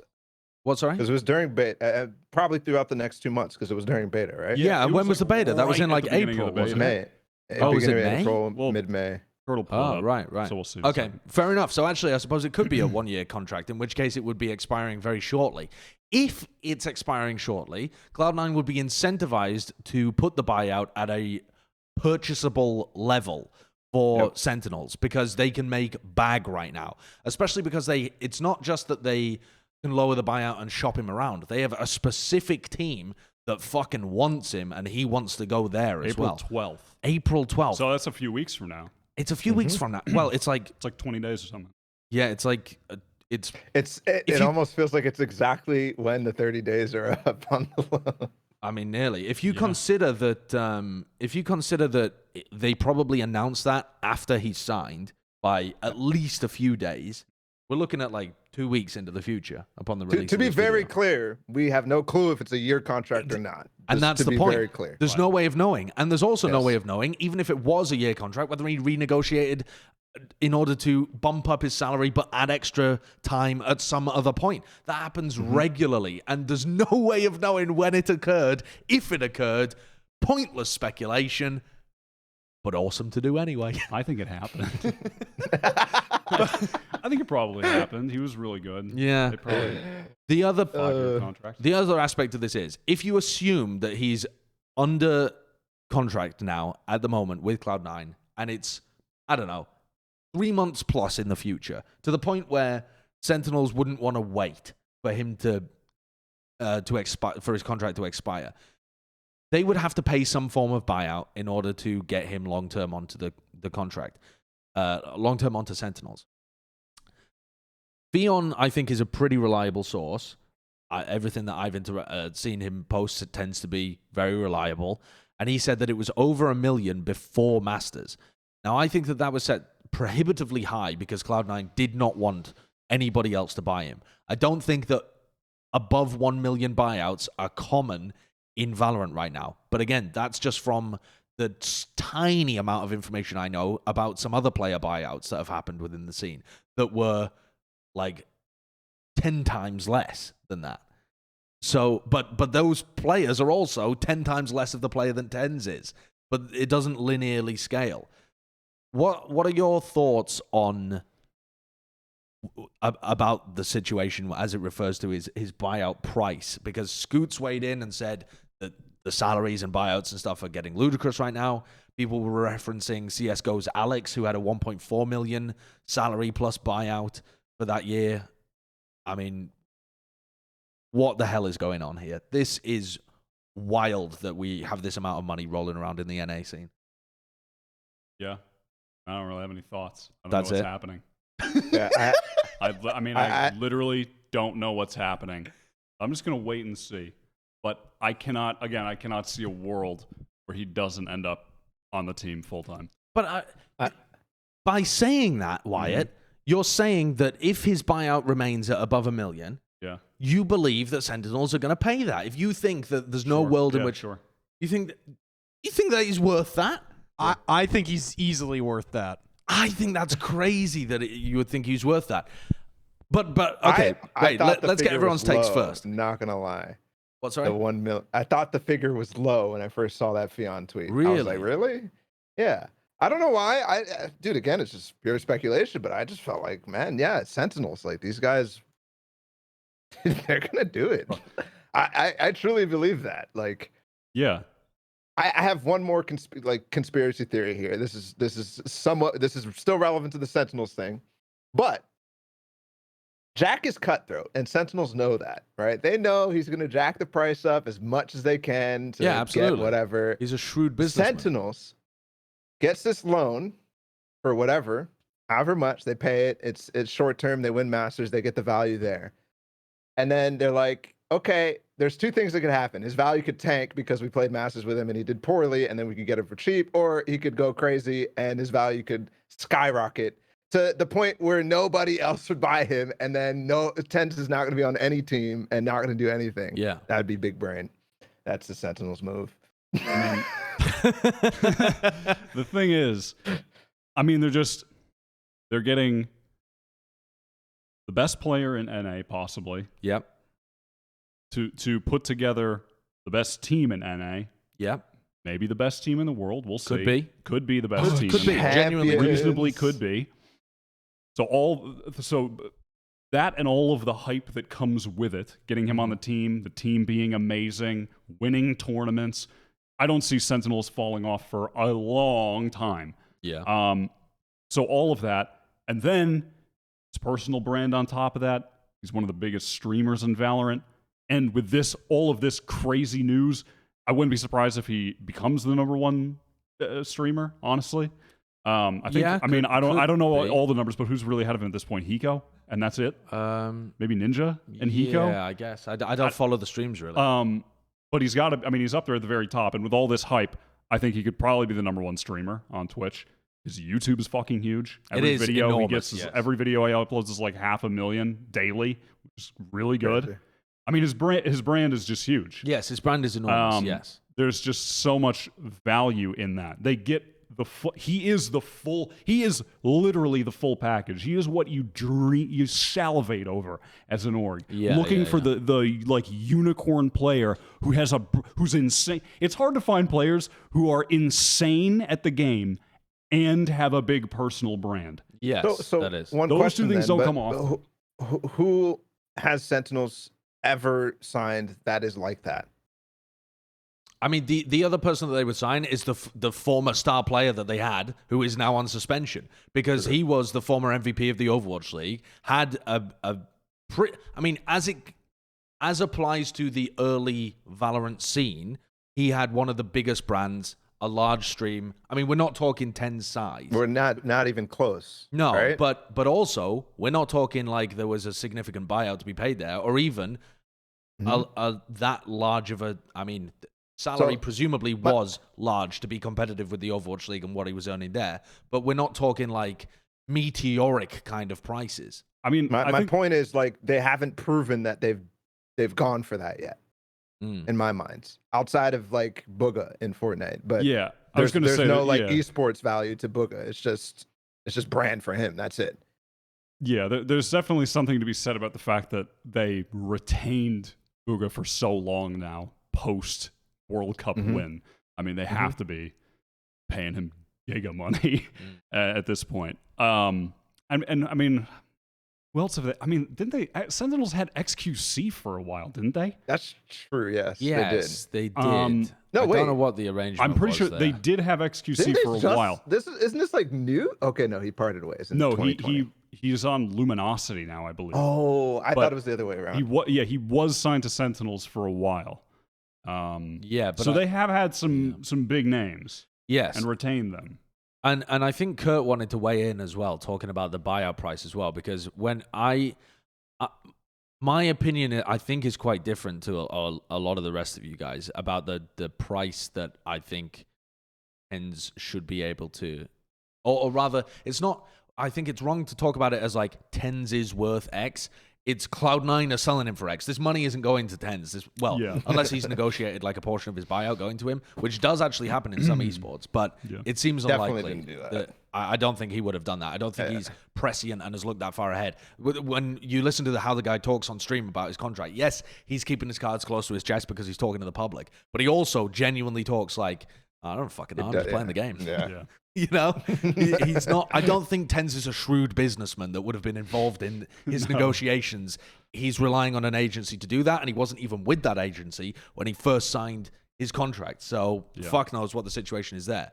But Kurt, I think you wanted to weigh in talking about the buyout price and how much TenZ is worth, right? Yeah, I flashed the Messi contract on screen. It was like 70 million a couple of years.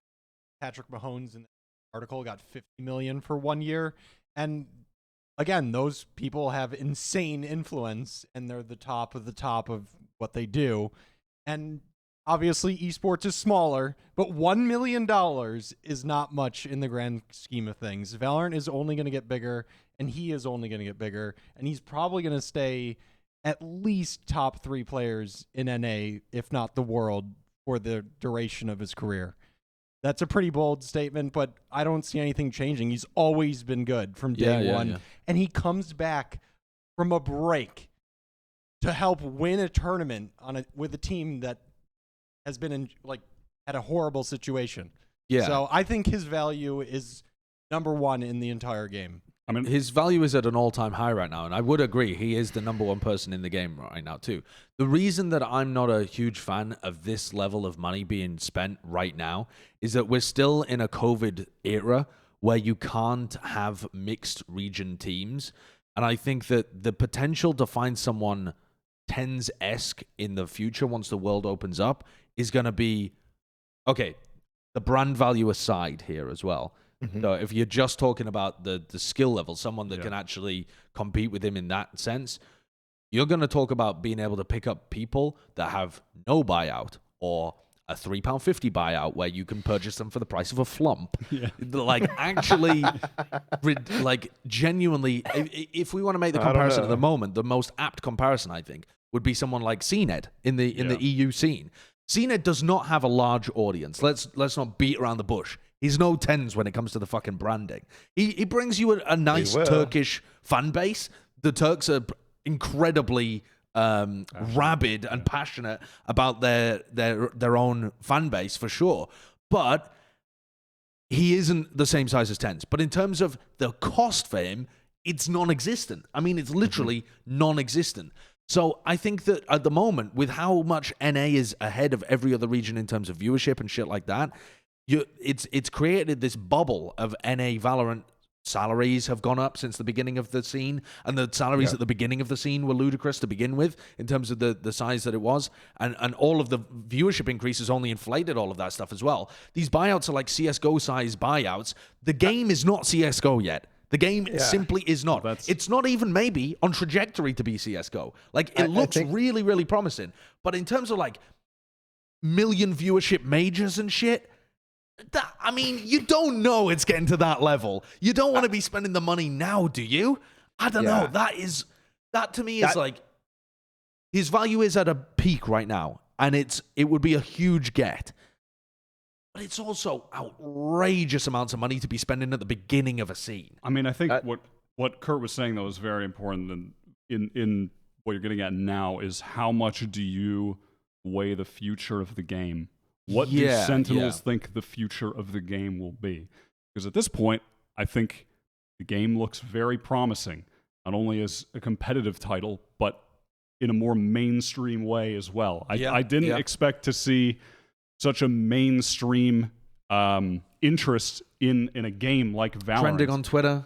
I mean, people on TikTok. Apparently, Bren has been on TikTok, and in unrelated TikToks, he's finding people spamming their ad, asking people to queue with them and saying like, "Hey, is anyone looking for Valorant games? I'm Silver 1." Yeah, Valorant is genuinely like picking up mainstream social attention, and I think it does.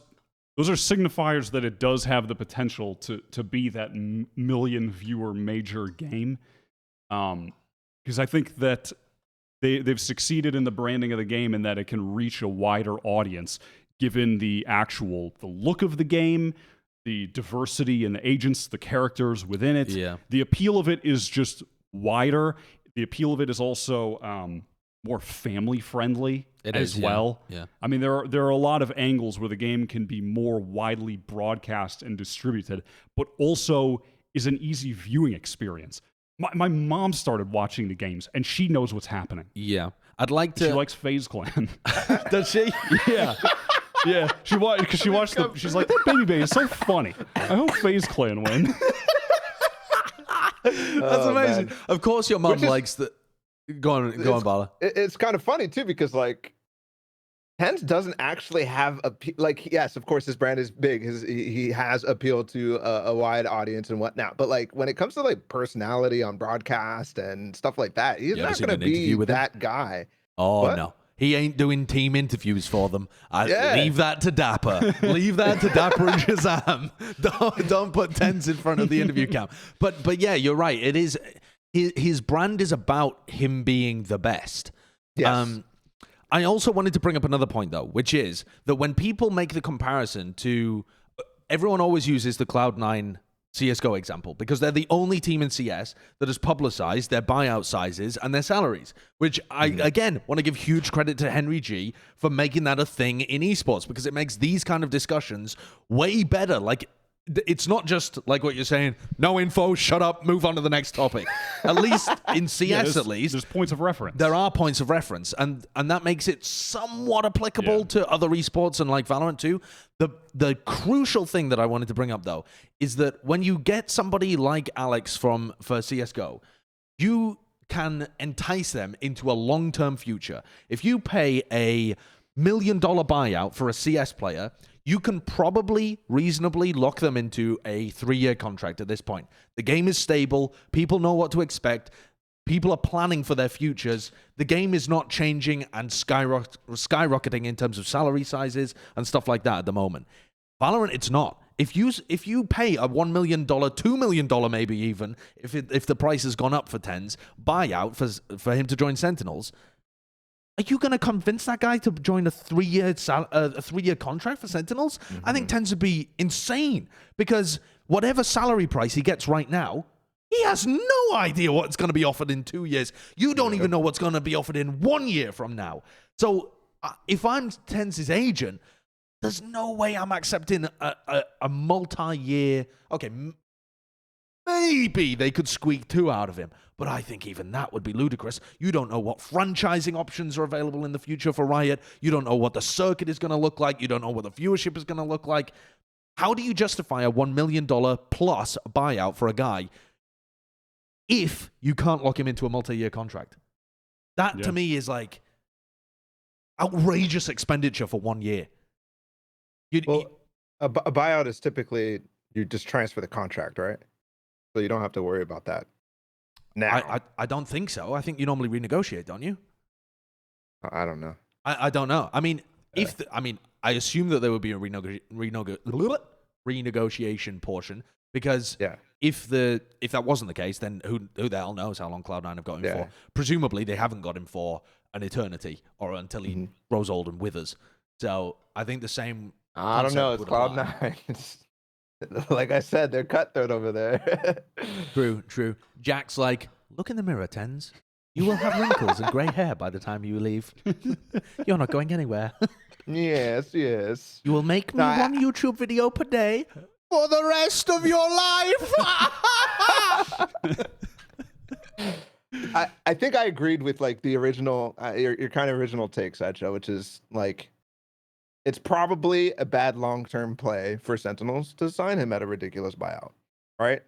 Like that is essentially what we're basically saying. Like we don't know the future. We don't know how you're going to be able to lock him into what contracts or whatnot. And we're not even unlocking international contracts. We don't even know what the scene looks like in terms of who the best teams are, who the best players are really in 2 years from now at all yet. Like, because we haven't seen a comparison, CNED versus TenZ. We haven't seen a comparison, RB versus these guys. Like, we have absolutely no clue in terms of best player. So I think the content creator side, brand side is a little easier. But in terms of the actual value and best player type thing and what team you can build, I don't think that's super clear yet. And so all that culminates to say that it might not be in Sentinel's best interest long-term to go crazy on this. I can see you're not sold. You think they're just going to get swept up in the hype and buy him? Yep. I think so. I think so. I agree with Wyatt. But I also see where you're coming from. Yeah, I'm... The thing is, there is so much information lacking. We don't know salary sizes right now. Don't know whether people are interested in multi-year contracts. Viewership is going in the future. We don't. Look at us. On a different stuff. By the way, how long is this talk? But were you going to say how long has this been? Yeah. Kurt, do you know how long this topic has been? We're moving on. We're moving on. We're at an hour and 49 minutes right now. That's fine. We've we've done only North America. Going. Yeah, we only have Well, yeah, we've gone through 3 topics. All right. That's good. Look at us, by the way. You just listed like all the stuff that we don't know about, and we were just roasting everybody about, speculating, and then we just went on for like 30 minutes. That's the problem with it, though, is that it sucks you in. It is an interesting topic to speculate about. People love We just don't. I know. people love the business of esports. They actually do. Like the whole speculative valuation of stuff. People just love it. People love talking about it in real sports as well, but the real sports, traditional sports, is But what they actually have you're supposed to information. say. Stick and ball sports, meat sports. All right, let's move ourselves along, though. Let's talk about Europe, because the European Masters event concluded with a banger of a final. Holy. I was seeing people in my chat, and I'm inclined to agree, saying that it was the best match ever in Valorant. It might have been. It was so interesting because you had 2 amazing teams that were both playing very well and also had a unique approach. I think there was an element of a stylistic kind of clash in that game going on. Yeah. I loved, personally, I think my favorite thing about the game was seeing how both teams approached their defensive halves. Heretics just have so many excellent setups, the way they try to control the map with Lau and Power. Yeah. Versus Ascend, who are just fearless on defense, pushing out everywhere, constantly going for picks with CNED. It was very interesting. Where's the bracket gone? It's Where's gone. the on that one. bracket? Brackets just vanished. The brackets just vanished from VLR. It Okay. only has the group stage. That is That's so unfortunate. weird. But and then EU test region. I mean, towards when you were getting down to the end of Icebox, and it was looking like it was about to be over. Holy. They come back, Oh, and then Ascent. But then, holy shit, Heretics are coming back. Yeah. And yeah, then CNET gets a fucking ace. And then, I mean, it was just it was a beautiful game. We It was had insane. we had aces. We had 6K aces. We Yeah. had like it had everything in this match, and I mean, just a nutty We had performance. 6 men. We had a 6-man roster being used. Like, True. Yeah. holy, it had everything. I'm honestly a little disappointed because we couldn't do this justice, man. There is so many narratives going into this. Like, so many. I think Looking at it in hindsight too, like this was what nieSoW's potential last event. Sure. Like if we had that going into it too, like imagine how much that would have added to the hype too. Absolutely. Yeah. And they did. Yeah. I mean, we'll get onto that later on. But I think here's the place that I want to begin. I want to begin with the story of Heretics coming into this, because we're going to spend a lot of time talking about Ascend. They were the eventual champions. They looked incredible. Heretics are the winners of First Strike. And when we came into our preview of European Masters, we were putting them as the 3rd team, like the team that no one was really paying as much attention to, but they were clearly in the tier 1. I don't think they were the favorites to take it. The favorites were FPX by a fairly large portion. When I think it might have been Halo actually did a coach's ranking of the European teams, and they had Heretics at number 3 as well, behind NIP, and then FPX at the number 1 position. But this was Heretics' opportunity to show that they are a dominant team in EU, and they missed it by a whisker. But this has now been 2 wildly successful tournaments for Heretics in a row. Even if they failed this time around to secure the title, it's still massively successful for Heretics at First Strike and Masters. They're the only team other than Vision Strikers who won both. Oh, and Gamelanders, I suppose, actually in Brazil too. Yeah. But they're like in that tier of they made the finals both times and they've won one of them. I mean, I was gonna say, do we feel that this was like an overperformance from Heretics, or was this about where we expected them? Because this was one of the narratives coming in was just questioning how good they would actually be, and if we want to go back to our just shitty predictions of what would happen in this tournament. I had FPX winning, that didn't happen. You had NIP winning, didn't happen either. Absolutely didn't happen. I mean, and also just never not going to be funny. quoting your tweet from FPX in the middle of that game against Ascend. FPX are unbelievable. Gert, can you pull that one up on the Sideshow Twitter? FPX are unbelievable. What was the next I'm pretty part? sure I tweeted something exactly the same, to be honest. You can feel the Right, momentum the building momentum. You can feel it building. for their first title. Yep, they won the first map. They won the first map, didn't they? Making fun of you. I predicted they would win twice confidently. Yeah. Was completely wrong. My thought about Heretics, though, to zone in on them, is that I think this was a normal performance from them. I don't think that this was an overperformance from Heretics. When I watch Heretics, I love the way that they play. They have a great understanding of the game. They have excellent defensive plans. Like, their early round utility is always so... It always makes the attackers play their game, where they'll be using early round aggression or early round walls or some kind of early round utility to force the attackers to either be predictable in how they react or to spend time breaking the walls, re-clearing areas, and it just gives them so much information in the mid-round, because it takes until the mid-round for people to deal with what Heretics are throwing at them. And that in itself is an advantage, because it gives you information as they deal with your shit. And I think that is just such a fundamentally great way of playing the game. It has carried Heretics through these matches where they are strategically better than the teams that they face. And then they also have some great individual skill that pushes them over the edge. But what I love and really appreciate about Heretics is the strategic excellence that they have on both their offensive and their defensive half. So fluid. They're so fluid. It's ridiculous. I think going back to the original question, like, is this no overperformance? I'd say probably yes, given expectations before even stage 1 started. I think we were all like a little confused about Rubino signing. We saw them get knocked out in the first one in a best of 1. We were all like, oh, this is concerning.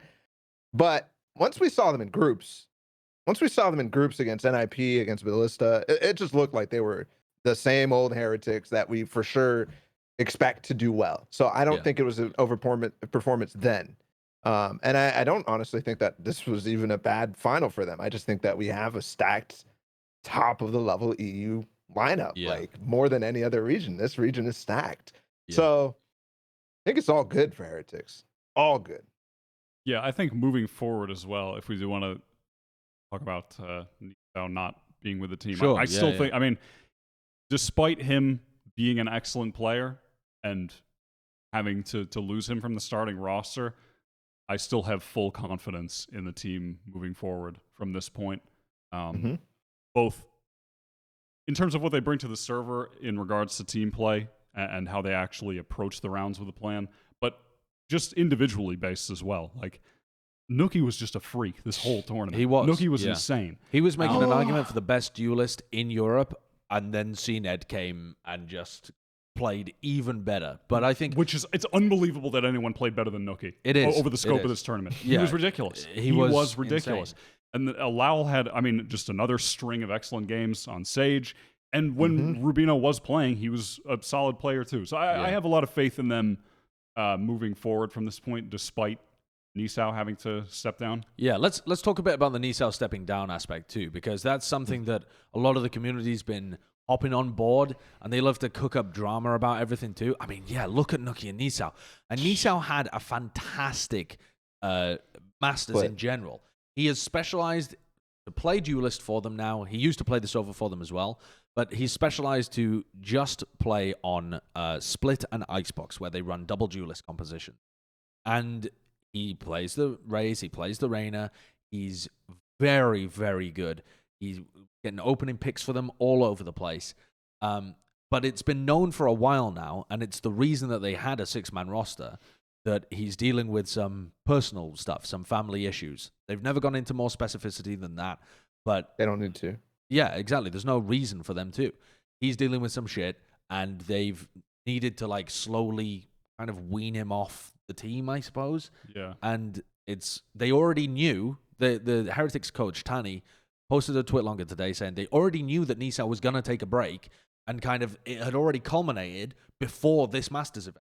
And nieSoW just was gracious enough to finish Masters with them and then take the break immediately afterwards, even though things had kind of come to a head before Masters had even happened. Yeah. yeah, this has been going on. Yeah, this has been the case for a while.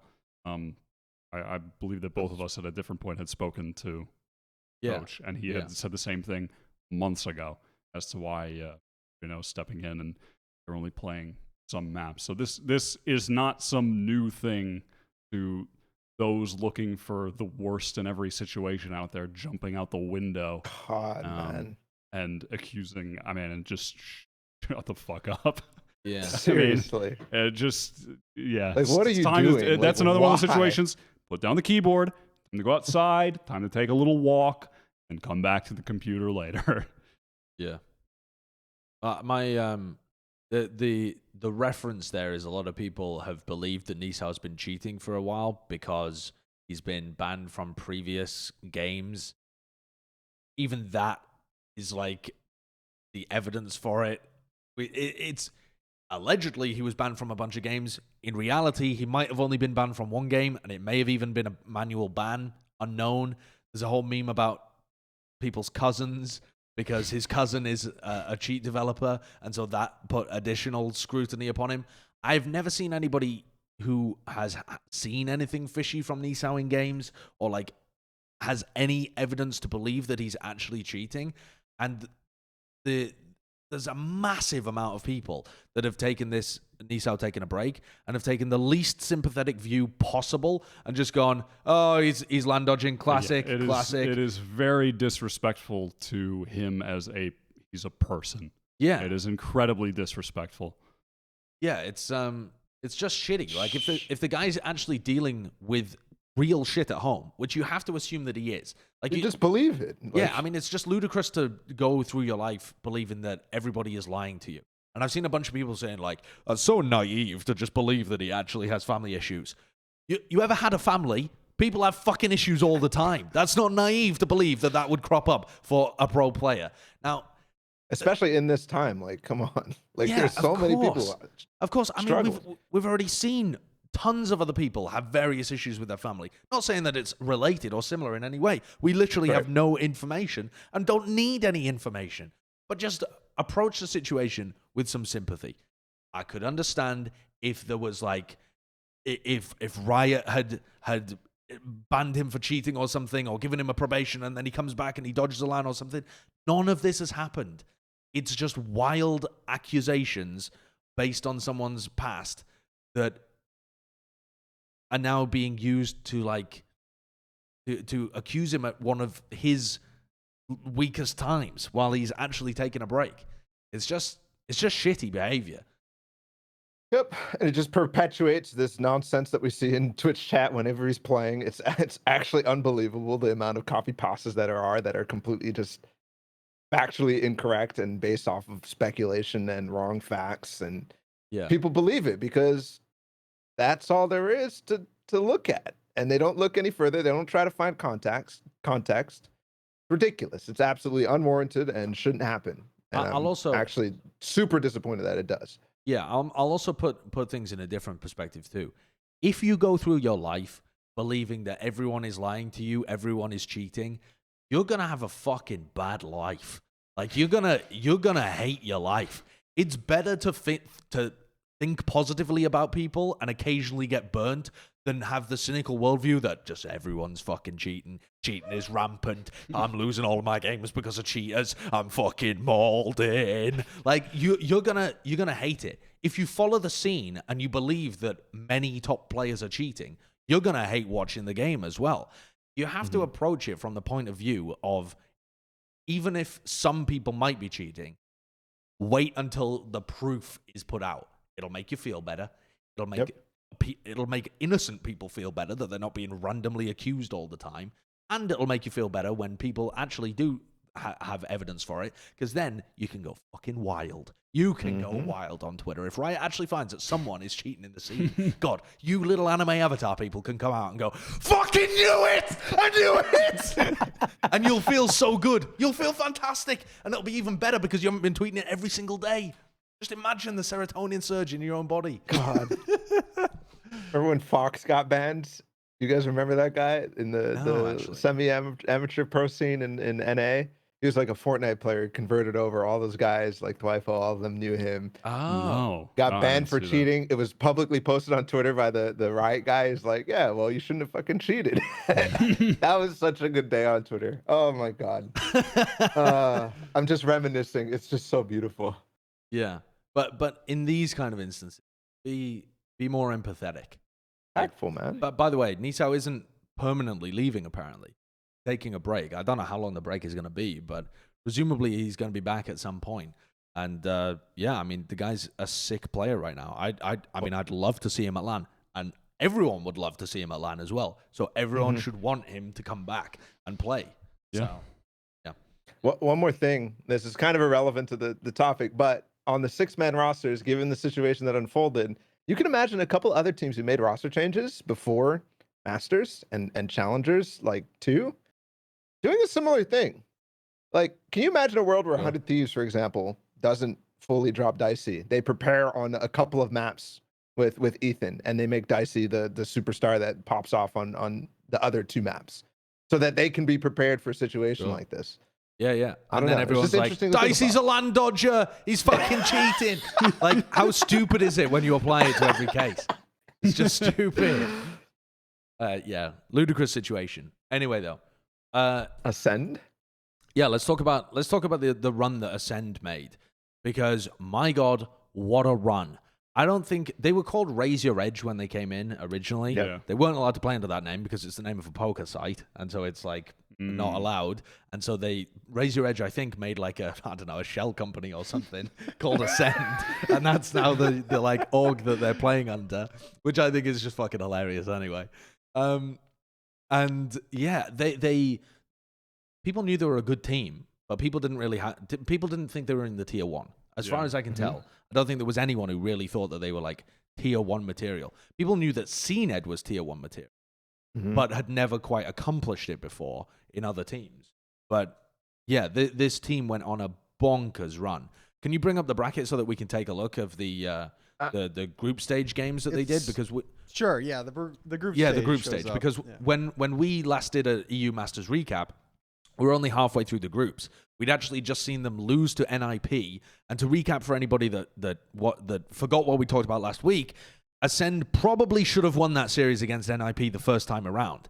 They got caught off on their defensive sides in both maps because NIP started running a lot of fakes towards the latter half after conditioning them that they were just going to play very straight up Valorant.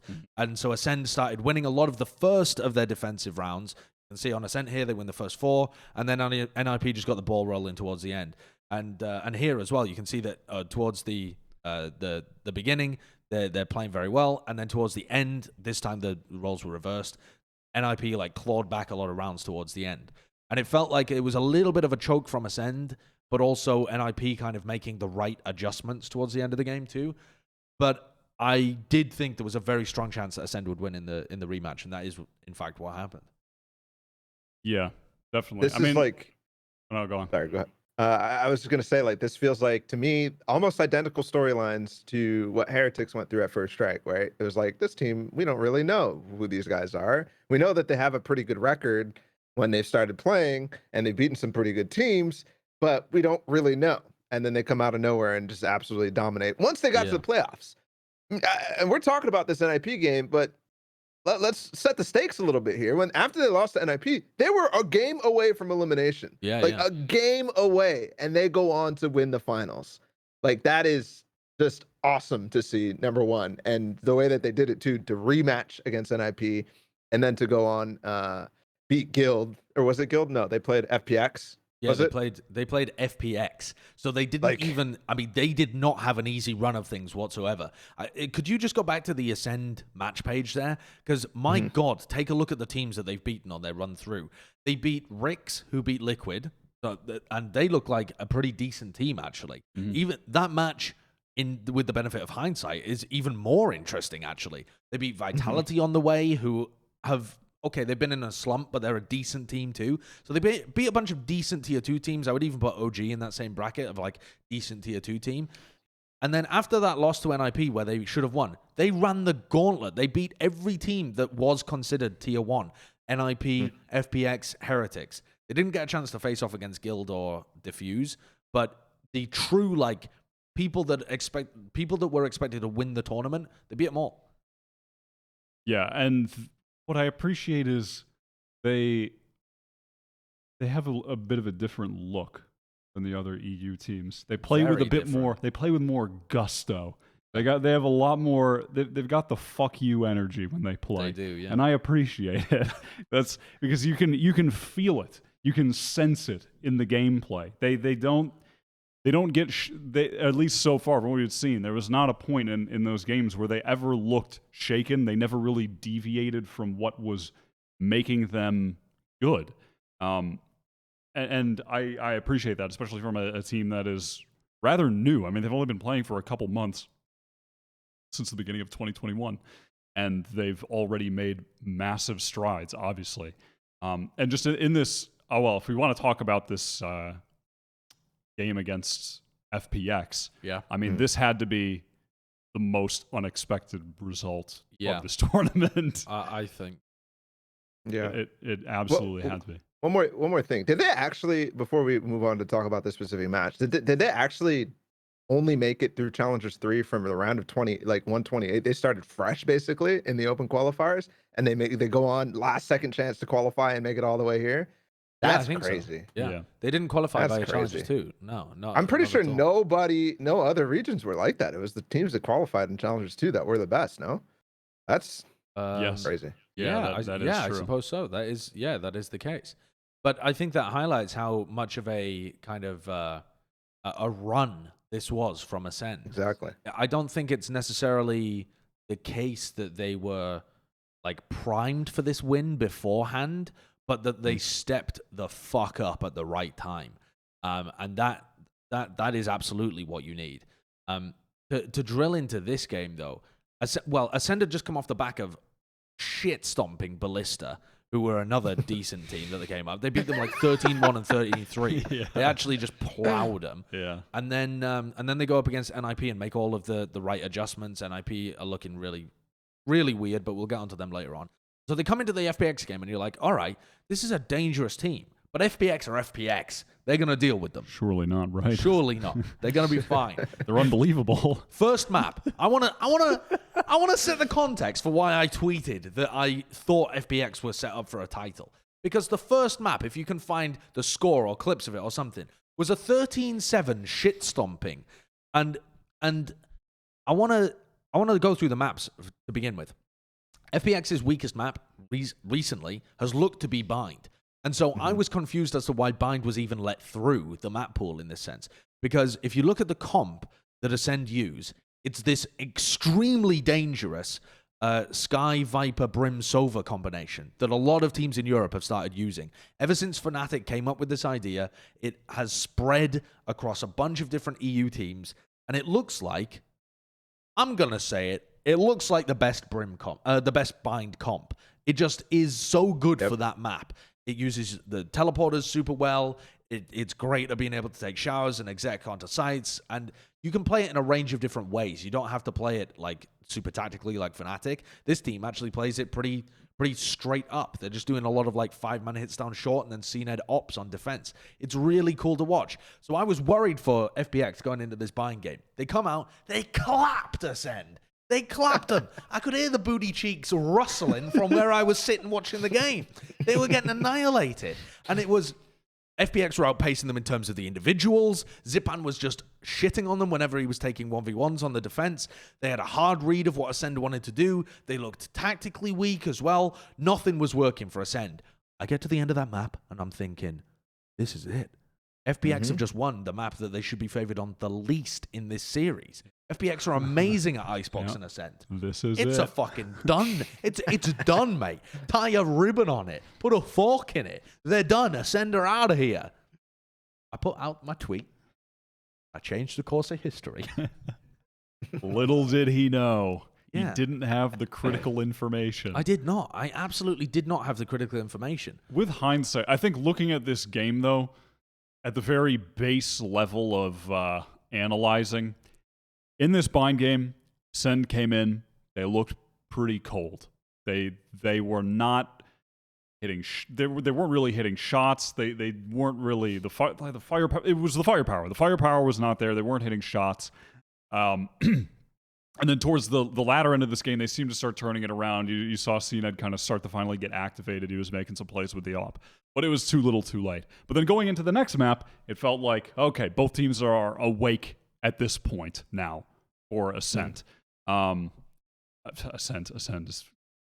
But at this point, I felt that both teams were actually now awake in the server, and that was honestly the critical difference on Bind, at least for the opening of Bind, that massive string of rounds that FPX won that just brought them to the victory. I think that had... personally, I felt that had more to do with Ascend than it did with FPX at that point. Yeah. On Ascent, is that what you're saying? No, on Bind. Yeah. Oh, okay. But that had more to do with Ascend just being really cold at the beginning, and then they started to turn on towards the end of the game, and then they carried it over to Ascent and took it from there. Then we go to Icebox, though. That match is crazy. Icebox in really my was mind, crazy. Yeah. I mean, as much as Ascent was a bit of a... was like a fantastic performance from CNED and Bone Cold as well. CNED was fantastic throughout the series, but Icebox was really... Like, FPX's Icebox, we had only seen it once before. I think only once before, anyway. Yes. But it looked unreal. Like, they had such a great understanding of how to play the map that was different from pretty much everybody else. They had these slow roll rounds. They understood exactly how to take all of the areas of the map. They were squeezing teams down on their A-site hits. It all looked really good. And then they ran into Ascend, and CNED was doing miraculous shit. Like, I mean, miraculous that shit. was an insane game from CNED, but I think in that Icebox game, it was so close, but I feel that all of the critical rounds came down to minute chokes. Individual skill diffs. Like, do you think it was a choke? I thought there were chokes. I've definitely I heard that. I think there were chokes. Yeah, I love Zip-On. But, bro, there were some of these close rounds that looked favored for FPX that just did not go in the direction that I thought. That looking at the situation, I'm like, yeah, this is a win. This is a win. This is a win. And then we just whiff the shot, and he dies by himself. No trade. Like, situations like that happening in the crucial rounds. I thought the beginning of the game looked fantastic. But when it came down to the OT, man, I just felt like FPX just disappeared. Just disappeared. That's kind of what I was getting at. I think towards the end of the game, over on B, when Ascend were going for B splits through mid and B main, it was the duo of Zip-On and Angel that were trying to hold down on B, and they were just losing the crucial trading situations. They kept trading. They kept getting 2-for-1. They just were just losing the duels in these crucial moments. And it was those rounds that ended up making the smallest of differences that got Ascend the win. Yeah, when I did a VOD review of this game, though, I came into it with the idea, everyone in my chat was saying, oh, FPX have choked away another tournament, because that's been the narrative for FPX, is that they've been second place so often, and especially with the performance against Fnatic at First Strike, where they just crumbled on Bind, which I think is pretty understandable when you look back at it and you realize what a good Bind team Fnatic ended up being.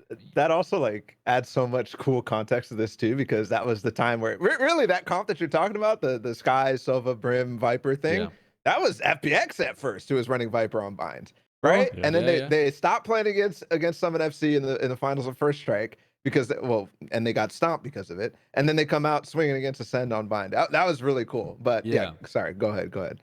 Yeah, I came into it with the idea that it was probably a choke. That I was looking at it to try and see, like, okay, at what point did it crumble? What issues do FPX have moving forwards? And honestly, when I was looking at the game, I felt more, even though I think you could analyze it and say that there were some choked moments, the overall narrative to me was more that the Ascend players popped.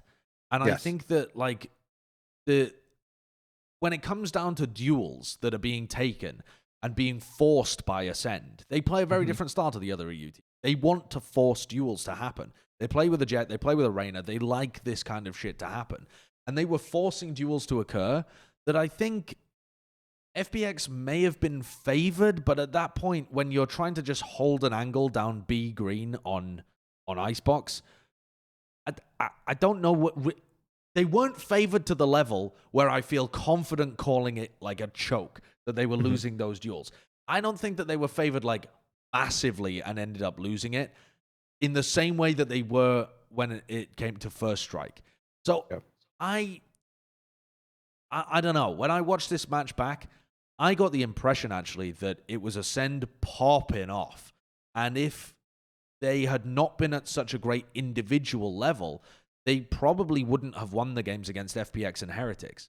I don't think that Ascend was a better teamwork team or strategic team than FPX and Heretics, though they were really good. I don't want to diminish that aspect. They were really good. You have to be able to get to that position.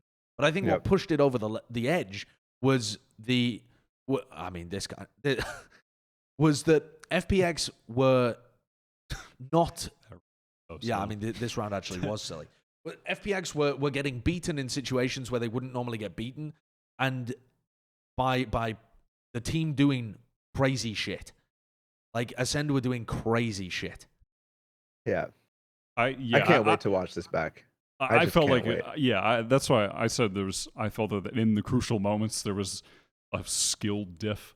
So I think, I don't know, maybe I'm floating somewhere between the two ideas. That is a nice way to say what I'm trying to say. It's the PR way of saying they choked, but they definitely got skill diffed in some of the situations. And there were just situations where some of the Ascend utility was just so off the wall. Like that one, the round, I don't know if you can find it, Kurt. It was towards the end of the game. I can't remember which round it was exactly. Where they dropped the lockdown post plant, and FPX had a retake with the res. There was one of the later rounds in the game. I can't remember which one, but there were just rounds where Ascend were just going. They were just going for insane plays using ridiculous ults. Was that the one where he hard pushes the screen and takes out the lockdown? The Sage on Ascend? No. Where he put the lockdown at backside. It was it was back in it was in main. It was in a main. Yeah, he put the lockdown. Yeah, sorry, I meant in the front side position.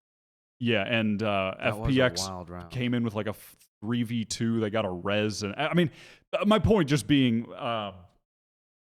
it's not this one, but it's fine. It'd be too weird. Close. It must have been after this. It was the next time that Keyless had his ult. Yeah. So Kurt's on the case work. Because this round was too. We have to show it now because the round was insane. It was crazy, but there were just so many crazy moments that went the way of Ascend. And I'm not saying that they lucked their way into a run, because at the end of the day, if you can pull out crazy shit like they did on the regular to be able to beat tier 1 teams, that is a skill in itself. Like, that is a skill to be able to force duels and win them, and to be able to still have the structure to allow your players to pop off, and that is like a bonus rather than what you're relying on. That Ascend were fantastic at being able to do that throughout these series, not just this one.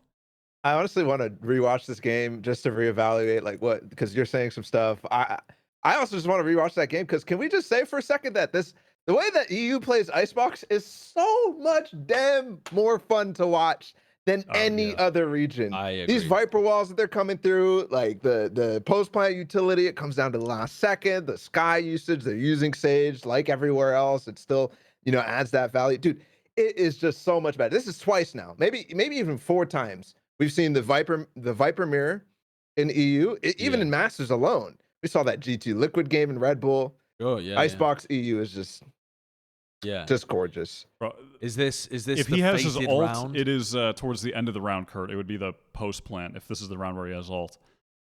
I mean, one of the things as well, I mean, if we want to talk about some of the EU utility usage, EU Sages versus the Sages of the rest of the planet, just built so differently. Like the walls that were being used in the finals with Lowell and Starkso, it's just so different. The ideas behind the walls they're using and how proactive they are with their walls and where they place them. Yeah. Like on the final pistol round. It was this round. Yeah.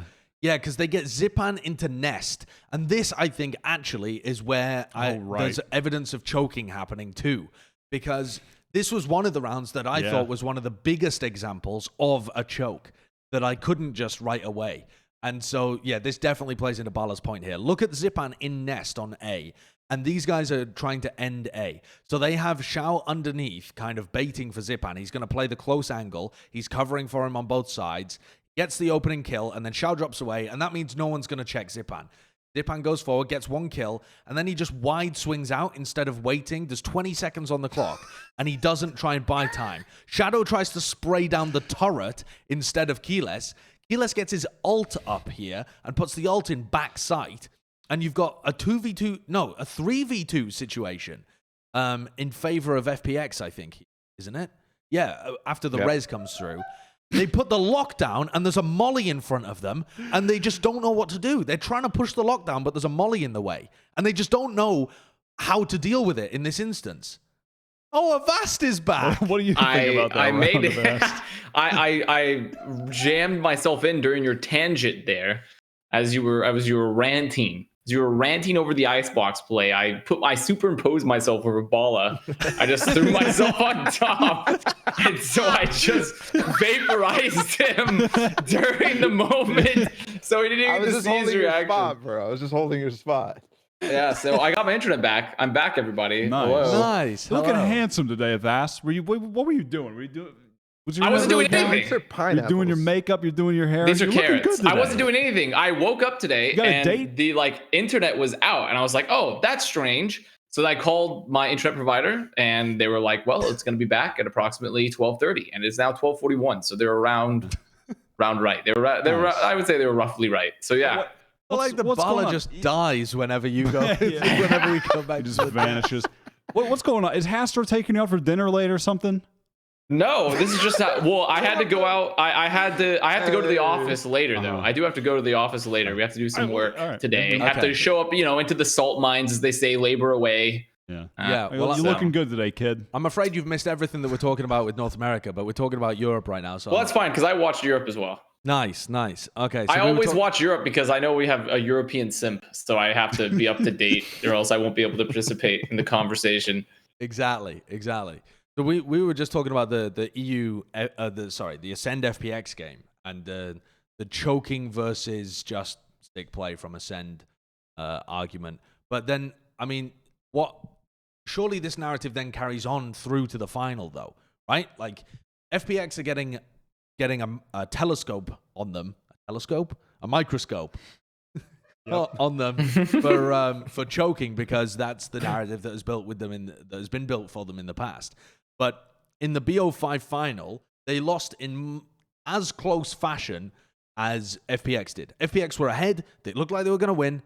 They ended up losing. Heretics had 3 tournament points. They had 3 championship points when it came to Icebox, and they ended up losing the whole series. They could have just won 3-1, and they end up losing 3-2. Nuki made those match point losses look good. That's the difference, man. Those were so close.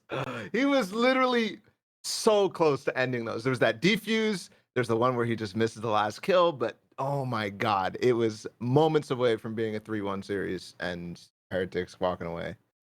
Yeah, I totally dominated this overlay, by the way. Kurt is fucking frantically scrambling to fix the overlay. Don't worry, it only shows up on your end. It's really? It only shows up on my. Okay, well that's perfect. That's good, normal. I was like, well, this is gonna look. It's gonna look odd during the YouTube bot here when it's like everything's flashing. But I guess we've already covered. I mean, how far have we gotten? We're just on the FPX Ascend, right? We touched on the finals. We talked about Heretics. We talked about nieSoW stepping down. We talked about. I think the last thing that we really have to touch on is Ascend themselves as the team and what makes them great, because they are our Masters champions in EU. They came out of nowhere. Like what defines the success of Ascend? The first thing you have to look at, obviously, you have to talk about CNED, right? You have to talk about CNED. You got to talk about the individual skill. CNED had an insane tournament. He's excellent at all facets required of a great Jett player. He can op on defense. He's excellent at entering on attack. He can rifle. He's good at everything. The blade you need storm to- yep. usage is nuts He, from him. he can do everything you need from a Jett. And then aside from that, some of their supportive players are just insane as well individually. If you want to talk about firepower, Bone Cold and StarkSo are both just really top level. And then even Coldamenta had some crucial sick games, like that one against FPX we were just looking at. He has his moments as well. Aquila's flexes from the Reyna over the flex, Killjoy. And That's what I was going to say. Their agent Viper and pool is Cypher. great. Their agent pool is so good for this team. When I was watching them, they felt like they could play just about every composition on any map, and all of their players would be comfortable on pretty much every comp. Yeah. And then aside from that, it was what I was saying earlier. It's the fuck you energy. They are just really confident. The way that they play their defense is just they are happy to constantly push out of areas and not just push and take map control. No, they will keep going. And on that last Ascent game against Heretics, they were just punishing Heretics default so hard by just pushing out of every extremity, every single round.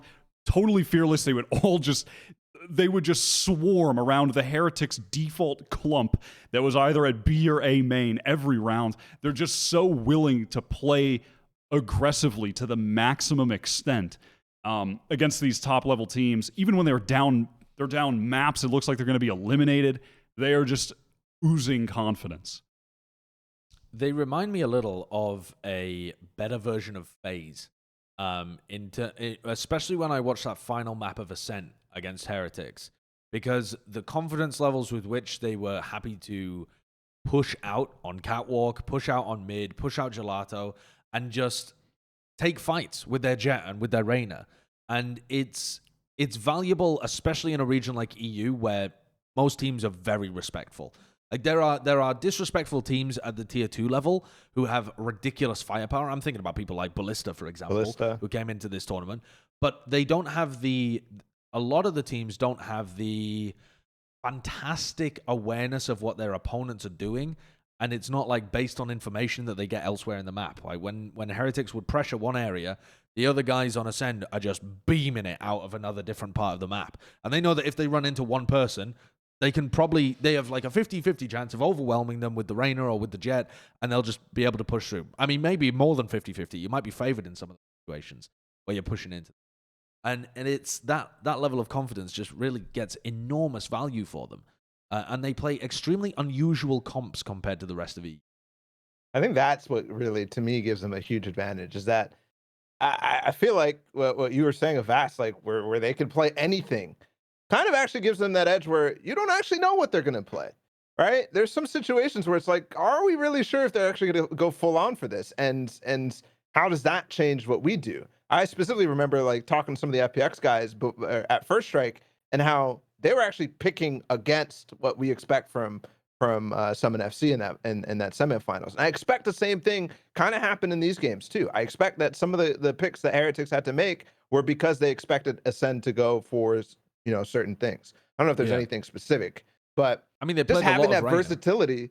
Yeah, and that was kind of both of them. Heretics and Ascend played a lot of Reyna, where that wasn't really the first and foremost comp that they would run on these. It was like a grand finals filled with Reyna. They're just like, whatever, let's just pick it. Yeah. I mean, I don't know. That versatility, I think, is going to carry them very, very far, especially once we get down to LAN where we really don't know. We know even less going into it for teams against each other, Yeah, I find that the compositions here are just increasingly more interesting as we get closer to Iceland, because you can just see the difference that you have a player like Unseened making on Jett right now. And obviously that's a historical thing we've seen before with players like Wardell, other really prominent Jett players. But we're heading into a point where we have these absolutely cracked out duelist players at times with like very strong supportive casts clashing against styles that some teams still are like, we don't even want to play Jett that often on certain maps. Like, for example, Envy doesn't really value the Jett on certain maps. So I feel like these compositional choices as we head into the Iceland major, I guess we don't really call it a major. I guess I don't know what we're going to call it. But like the point being is that it's going to be a really, really exciting tournament because there's just so much, I feel like there's just so much like variability right now in the compositions where we're currently at in the scene. And I also feel like we're also entering a renaissance period of like Reyna play. even, because I feel like we saw Reyna play happen a lot when she was first introduced. But personally, as we've seen more and more game go on here, I actually think that people are starting to feel like Reyna is far more valuable on more maps than we first realized. And especially if you have the player with the mechanics to take advantage of that, even with the lack of utility, people will find ways to make it work.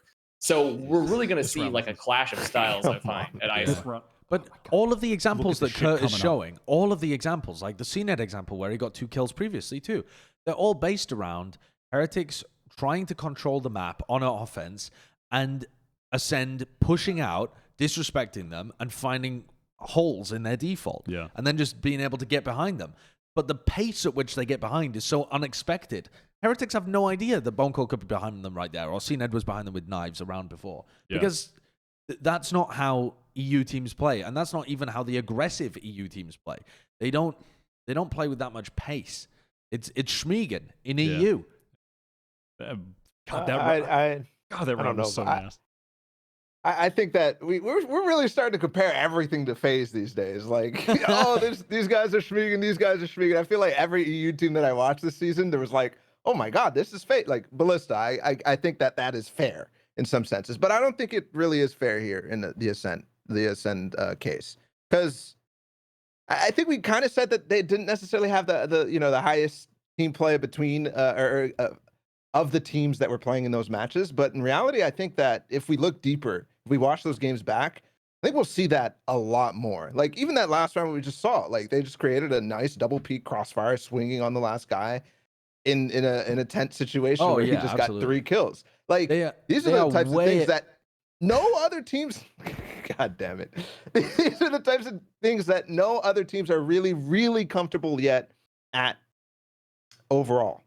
Yeah, overall. And I want to be careful with how I phrase that as well, because I think that they do have way better teamwork than any of the teams in NA other than Sentinels. Mm-hmm. Like, there's no question in my mind that Ascend are a better team in terms of the information game, the timing of which they choose these things, and their coordination and their strategy than FaZe. Like, if you want to make the direct comparison, they're better in all of those aspects. But when I'm comparing them to like the very structured FPX, NIP, that kind of thing, like I feel like the Ascend thrive a little more in the aggression there than those teams do, and in finding holes in their opponent's play rather than trying to play like a perfect style. What a series, man! Look at that. I mean, it's so good. This last map was just ridiculous. You got to witness just 2 beautiful defensive halves and something of a stylistic clash within that. But yeah, definitely don't want to get their team play lost in discussing how good they were individually, because even on this map, like we were talking about them pushing out, it was all like their push outs from the extremities on Ascend's defense were all coordinated and different. And based on a hard read of their opponents as well. Oh, the other thing that I wanted to point out as well is, if you need an example of how prepared these guys were for Masters, something that I kept bringing up every time I watched them was, my God, these guys are prepared for Masters. They had on Bind, they had like, I want to say 8, but even that might be underselling it. 8 different Viper wall setups for attack and defense. How many?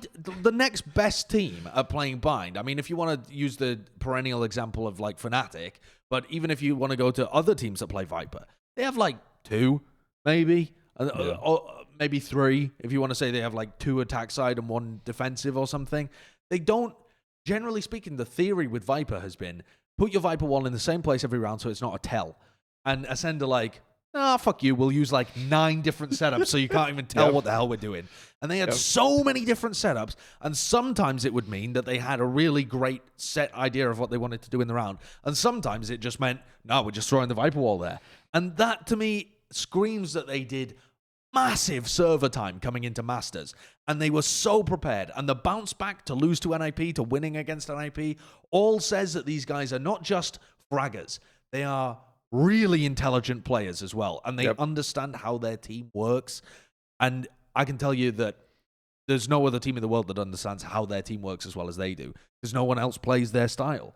So it's not like you are at a situation where you're getting countered or read, because you're playing something that's not, you're not even borrowing from NA. You're playing something truly unique if you're Ascend. No one else plays their comp. They're And dangerous. You can They're already very, see this. very dangerous. It's not even the end, right? It's not even the end to what they've already started. Like all these Viper walls, all the different executes that they have. There's more. Yeah. And that's obvious to me. Yeah, I agree as well. I wanna finish this topic on Ascend by talking about CNED a little bit, because Sean Garris posted saying he thinks he's the best Jett in the world right now. He says he's extremely well-rounded in everything he does. When you watch him play, I think the only comparisons are people to like Wardell and TenZ, in my opinion, or like maybe Shandy from Brazil or something as well, where he's lightning fast with his decision-making, good at all aspects of the game. His stat line is bonkers. He puts together ridiculous stuff. Do you agree with Sean that he's the best Jett in the world, Wyatt?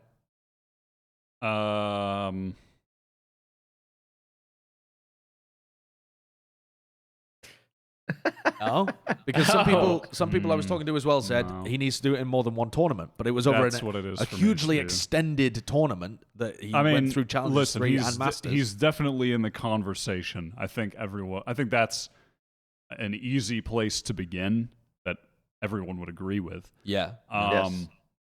Is he the best? Jesus. I got to see more. Yeah. I think that's what it is. Just watch this clip. God damn. That was. He's insane, but I want to see a little bit more. Was he the best player of the tournament? Oh yeah.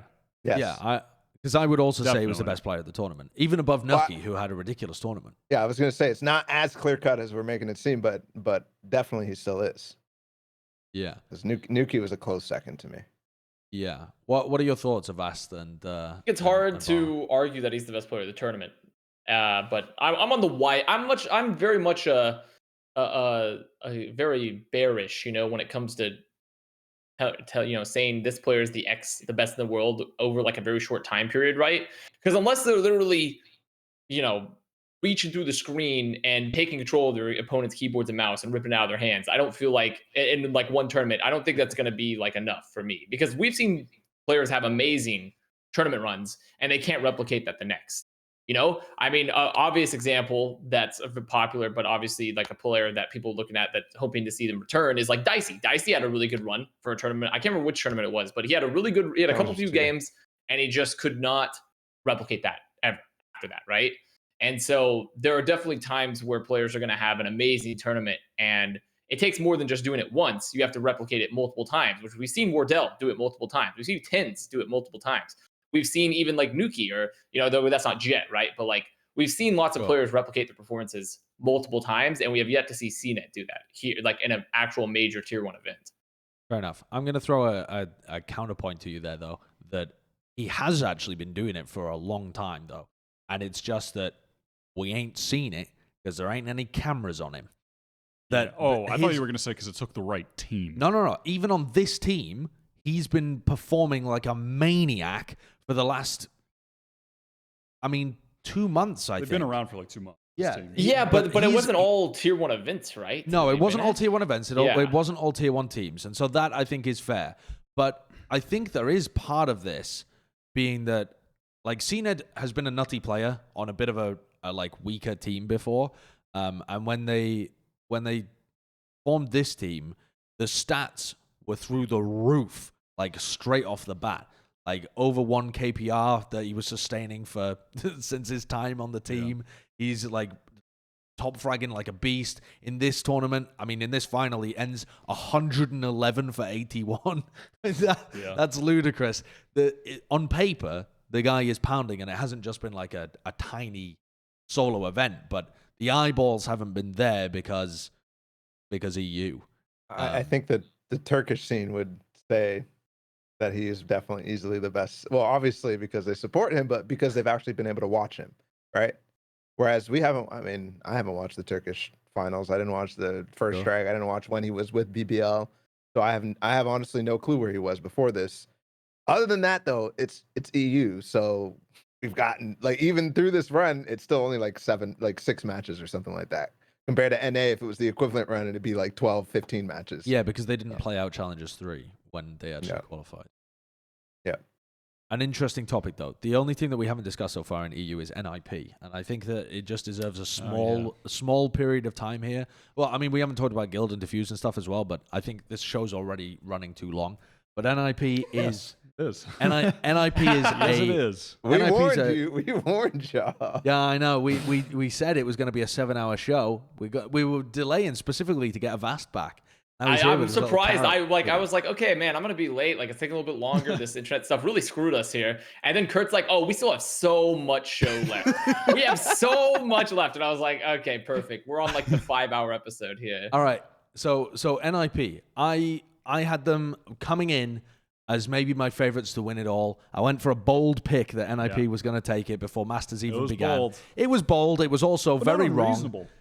Yeah, I mean, it didn't feel unreasonable. feel unreasonable at the time. The coaches that were assessed said that NIP were the second best team as well. Yeah. So in terms of their expectations coming in, this was an underperformance. From looking at the games, what did you guys think of this Akukos-driven squad? Well, I'm gonna say I called it. I called it. First of all, I'm just gonna say I read it against NIP. So just gonna say I put that out there. Was there a really large fundamental backing behind that call? I would say maybe about 50%. The other 50% was I just wasn't feeling NIP. Honestly, I don't find them that exciting at times as a team. But like, I truly did think that, and I think moving forward, it is something that we're gonna have to look about when in terms of overall game balance. I find duelist comps to be necessary to be champions. I think you have to have. I feel like at this point in the game currently, not having a duelist, whether it be Jett or just some other player, but specifically like around Jett generally, is really gonna, or even a Reina on the maps where it makes sense like Icebox, it's going to hurt teams badly. Because you just need the flexibility that Duelist currently gives you. Because I don't think there's anything currently in the game, even if you have a really, really talented player, there's not enough flexible and utility in the game to deal with the fact of like the free angle holding and the aggressive plays you can make on both Jett or Reina currently. And I'm not saying that was NIP's downfall at all. I don't think NIP lost because they were playing no duelist comps, right? But I definitely feel like that hurt them a bit in this tournament. And it's just my takeaway moving forward is like, I'm interested to see if the no duelist comp can even work moving forward at the highest level, because there's so many valuable things and inherent things to a duelist kit, especially things like Reina and Jett that are given to a team. And especially when it comes to like fights that running no duelists don't provide. And I feel like NIP was hampered a tad by that in this tournament. I'm going to boop you on the snoot and say that I enjoy the point, and it is definitely a topic that we wanted to get into this week, but we decided that we would have to move that entire discussion to next week. Because, well, there we go. No, but I mean, the entire community is discussing that right now.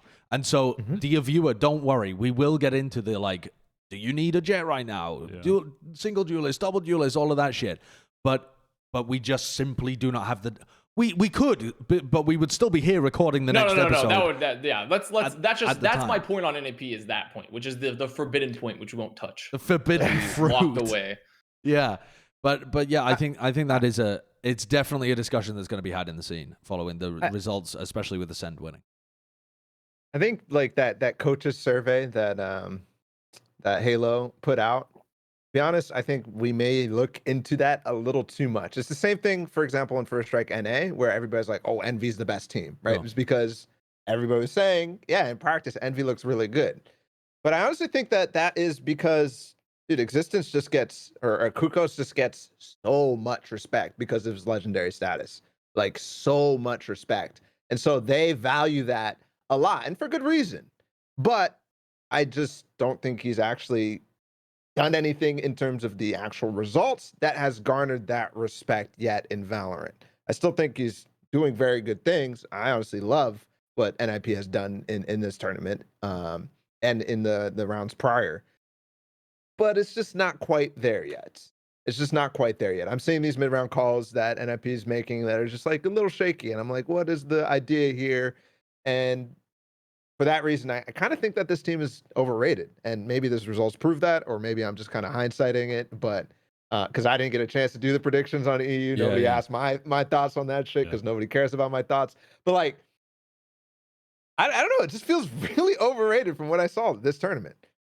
This tournament was extremely poor from NI.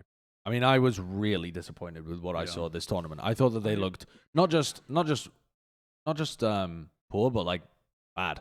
It reminded me of like 100 Thieves, not for the same reason, but the same level of disappointment when I had higher expectations coming in. And I think that I do still have a lot of respect for Akukos and what he's done with this roster, because they turned it around from being all over the place to at least having like some good structure and good pieces to be able to build on. But they haven't continued to develop that in prep for Masters. And if anything, it looked like they went backwards actually from the results that they had recently. And especially like the individual play from Akukos is driving me nuts right now, because the style of breach that he plays, it's driving me up the wall. He's like flashing himself into angles when he should be flashing other people in. He's playing the guy that's flanking a lot of the time, and he's playing the guy that's like on ascent. He's the guy that's like running from site to site instead of being in a position to actually put counter flashes out and have somebody else, like have your SOVA do that, where they can gather information. Their defensive setups look like they haven't been fully thought through, and their attack sides as well. The first half of their attack sides tends to be extremely one-dimensional, and then in the second half they'll run some fakes after they've conditioned you a bit. But that's like such a formulaic way of going about things, and I think it kicked them in the ass this tournament, because they looked kind of shit.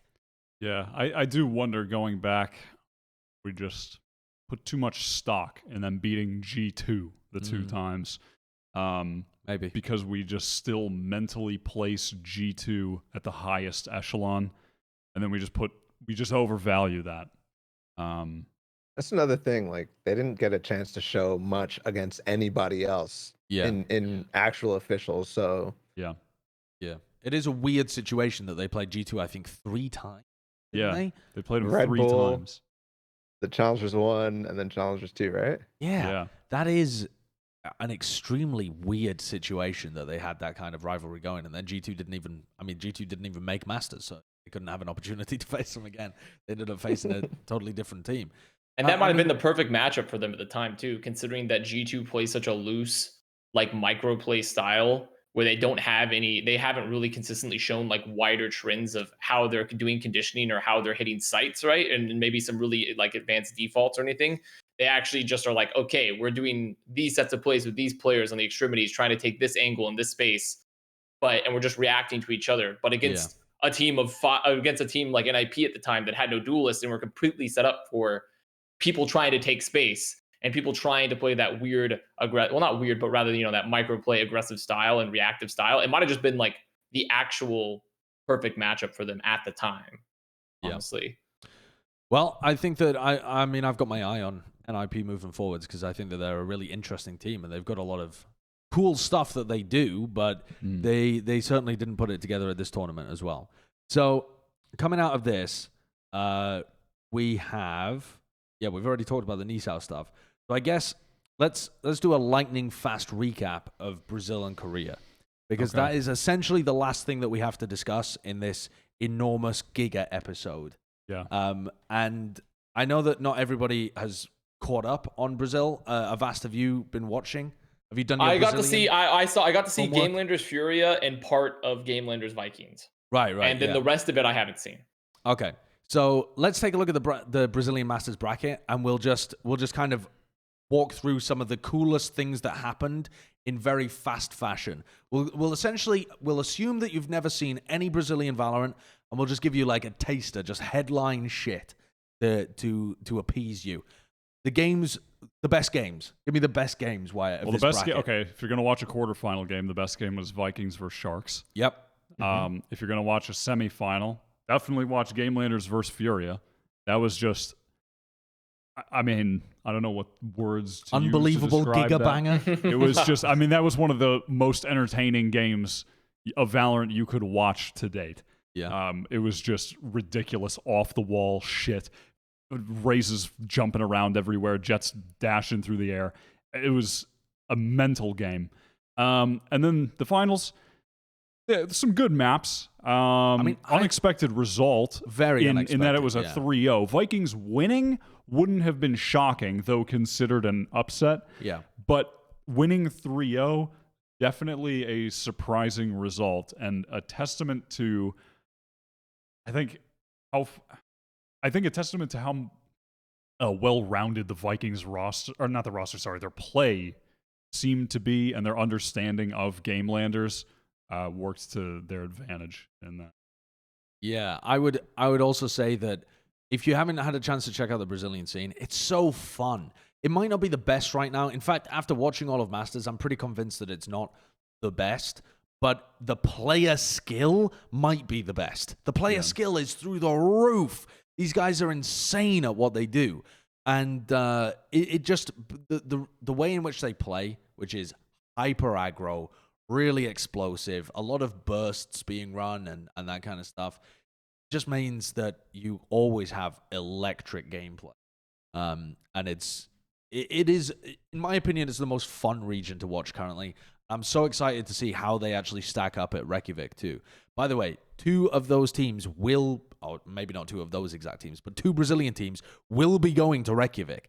And they have a good chance of upsetting your favorite team. Whoever the fuck your favorite team is, these teams have a good chance of upsetting them. So you should at least know thine enemy and go and take a look at them and see like how much you respect them, how much you think that they'd be able to stack up against Sentinels, against Ascend, against Heretics, against Vision Strikers, this kind of thing. Because you are going to have to adapt to the Brazilian teams when you play against them. Because the skill and the pace that they play at is through the roof.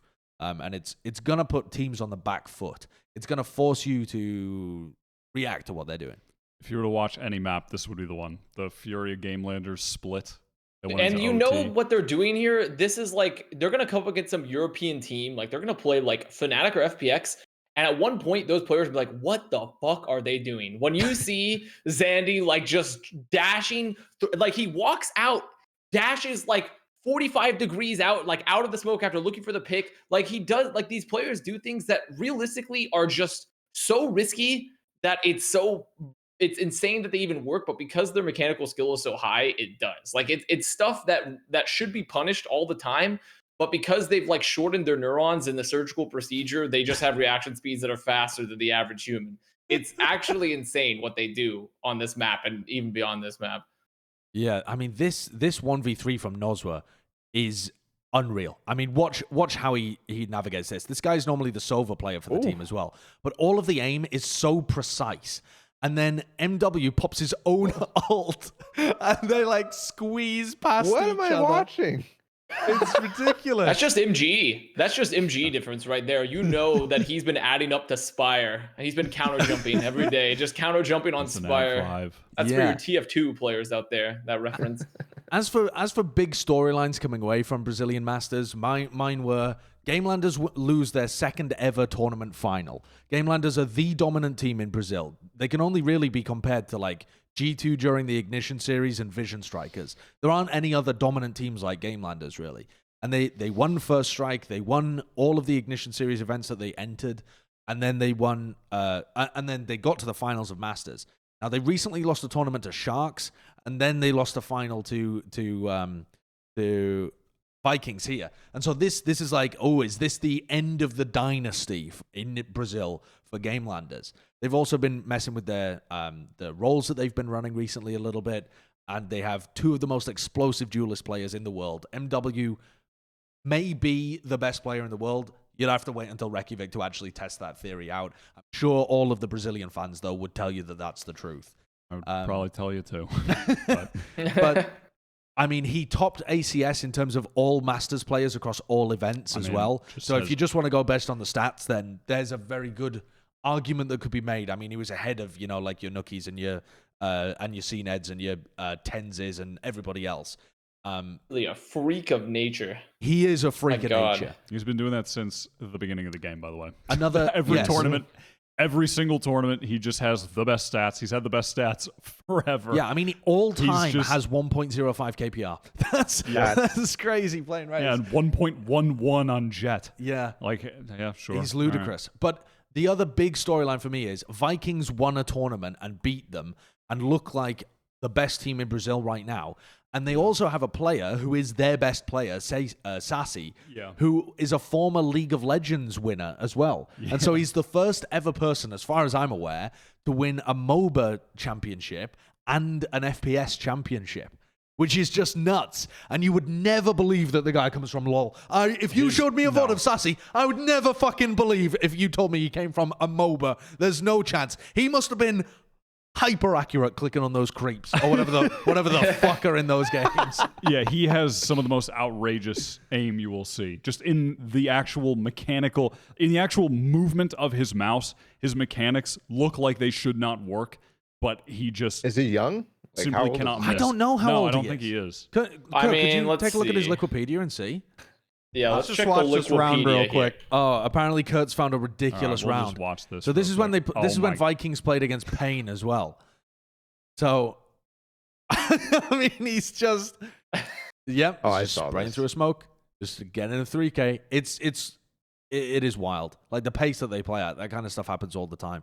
They spam smoke so often in Brazil as well because people disrespected them constantly at the beginning of the game. And it's just, I don't know, there's so many little things in Brazilian Valorant that they do so well, and then there's other macro decisions that they do that I think will get really punished, to where it's just going to be so interesting to see how they actually stack up. Because the regions I all have don't different see strengths and anything. weaknesses. I don't have anything about when they were born or anything. So this guy essentially was born in a test tube to play video games. So there's no current information about what's up with him. I don't know. I have no idea. Yeah. The other team as well to keep an eye on is Furia. I'm sure they're going to bounce back and want another championship. There's 3 massive teams right now in Brazil, which is Vikings, Gamelanders, Furia, and then Sharks as well. Sharks. Who, look like, I mean, Sharks put up a better fight against the winners than Gamelanders did, and they just won a tournament against Gamelanders. Yeah. So they're like a sleeper pick that got knocked out in 5th to 8th as well. So, I mean, go and watch. It's just fucking spectacular. A Korean recap though as well, because the Korean scene, Wouldn't advise you to watch the games with the same passion as I would the Brazilian. I stayed up. I stayed up to know watch you the did. finals because I thought I said this on the show last week. I said, if Vision Strikers lose, you're gonna want to be there. That's like it's a huge thing if they eventually lose. Huh. I made it through 3 maps. They bored me to sleep. I literally, I mean, the game did start at 2:30 a.m., but it got to 4-5 a.m. and I was like, this is not high quality Valorant. I'm going to bed. No, I don't want to say I called it, but I was up with you because we were catching up on some of the EU games, and people in your chat were like, please stay up and watch Korea with us, Mr. Eggman. And I said no. This is a terrible idea. You replied when they called you Mr. Eggman? No, they were saying that to you, and then Right. you were like, "Oh, I don't know," and you were like, "Oh, well, when does it start? I don't know, 2. That's kind of late, but I do stay up until 6 a.m. playing ranked, and then have to get up at 9 a.m. Why am I so tired? I stay up until 6 a.m. playing ranked, ranking down, and you wanted to watch the games, and I said that match is going to go the distance for all the wrong reasons. I'm going to bed. You Yeah. stayed up. You watched 3 maps. Yeah. And I And went back and watched it later. I Wasn't what I actually- Korean gaming Korean watched- gameplay is on its prime. I watched Split this morning, and Yeah. Split was the best map of the series. This was the first time Vision Strikers had ever lost on Split. I think they're now 25-1 all time on the map, and they are good on Split. And Newturn played very well to be able to win Split against them. And this map, I was satisfied. If every map in the series had been like this, I would have been a happy chap. But there was like 3 maps were just shit stomps where Newturn just fell over and were like a beetle on the floor, just flailing their legs. And then 2 of the maps, the other 2 maps that Vision Strikers lost. The one map that Vision Strikers lost apart from Split, which I said was a good map. The Bind map was, I mean, it was atrocious. It just set the pace for.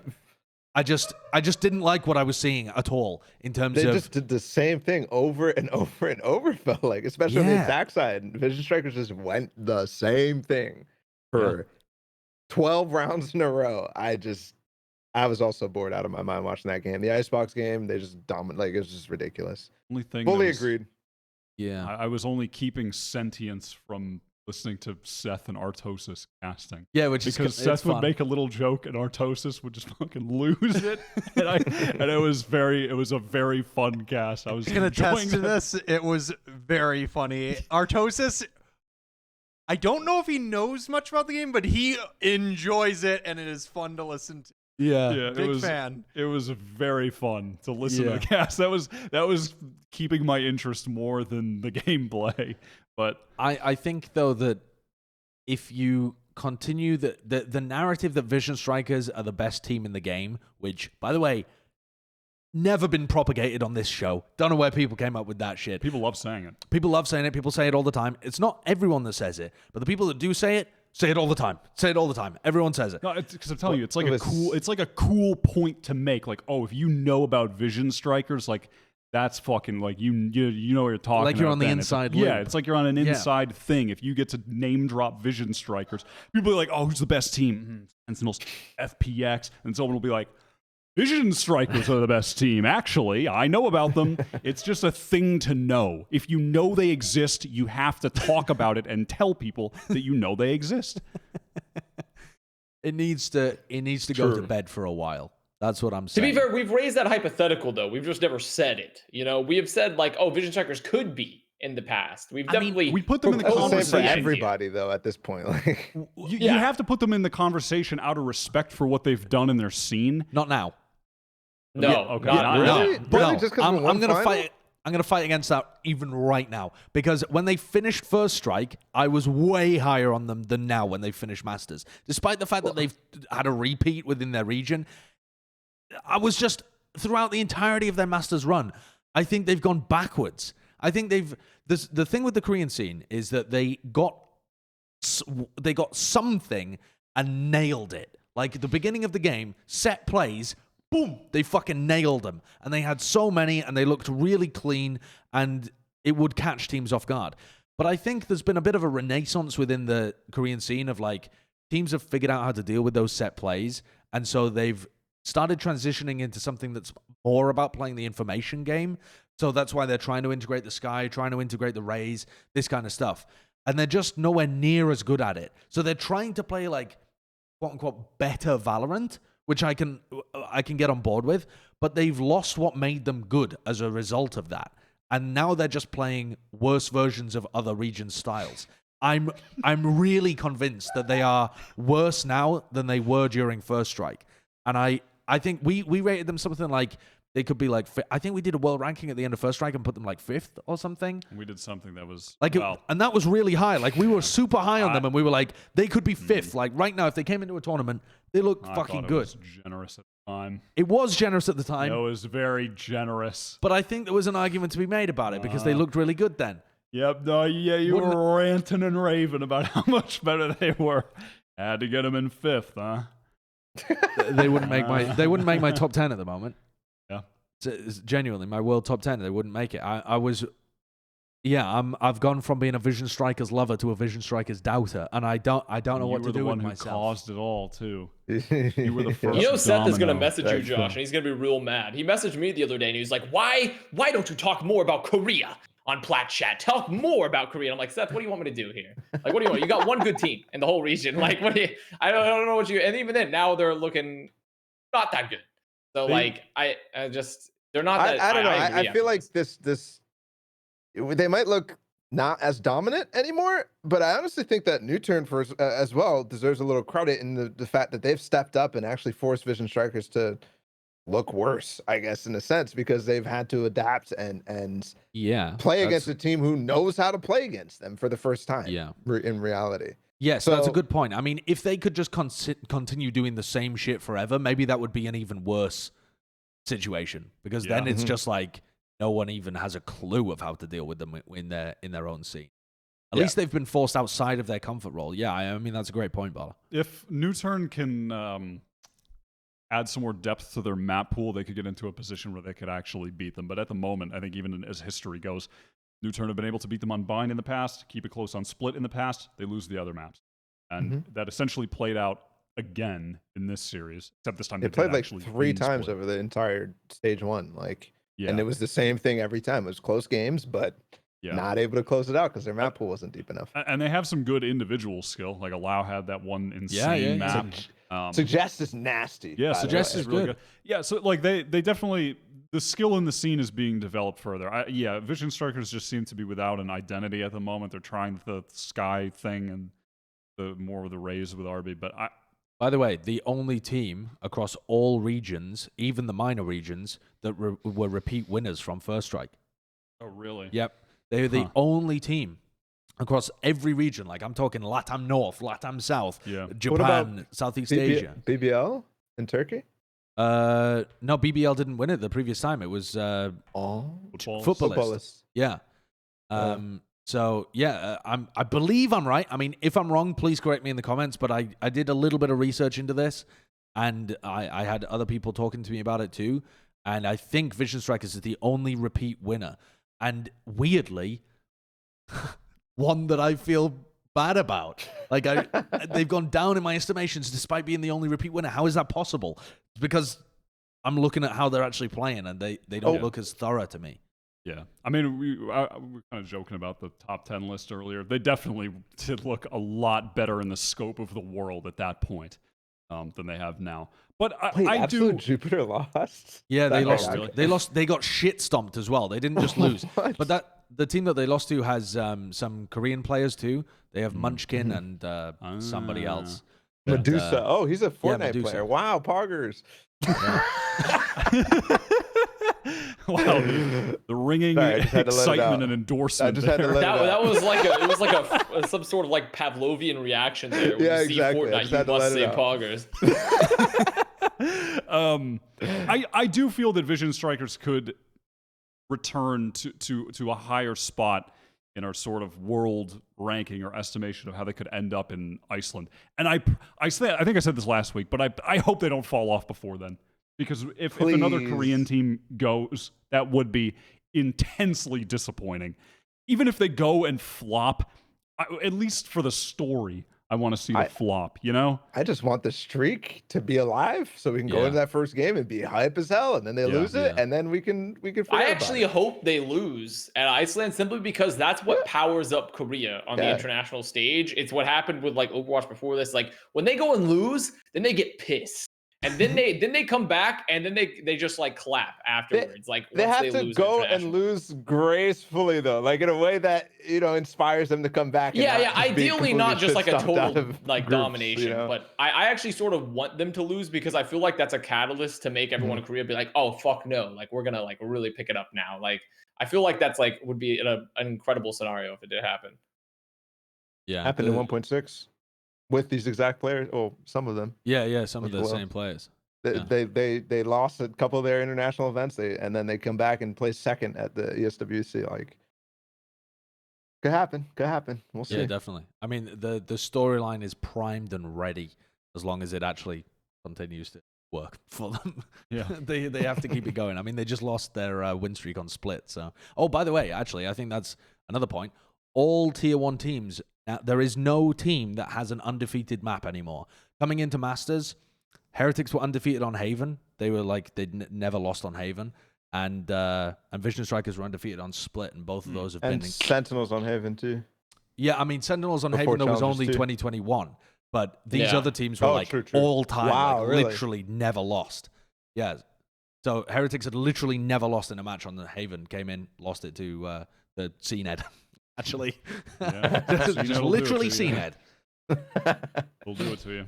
I want to give Avast an opportunity, his little soapbox, because he came in so late, and then all we talked about was Brazil and Korea. Was there anything that you wanted to hit as we close out the episode?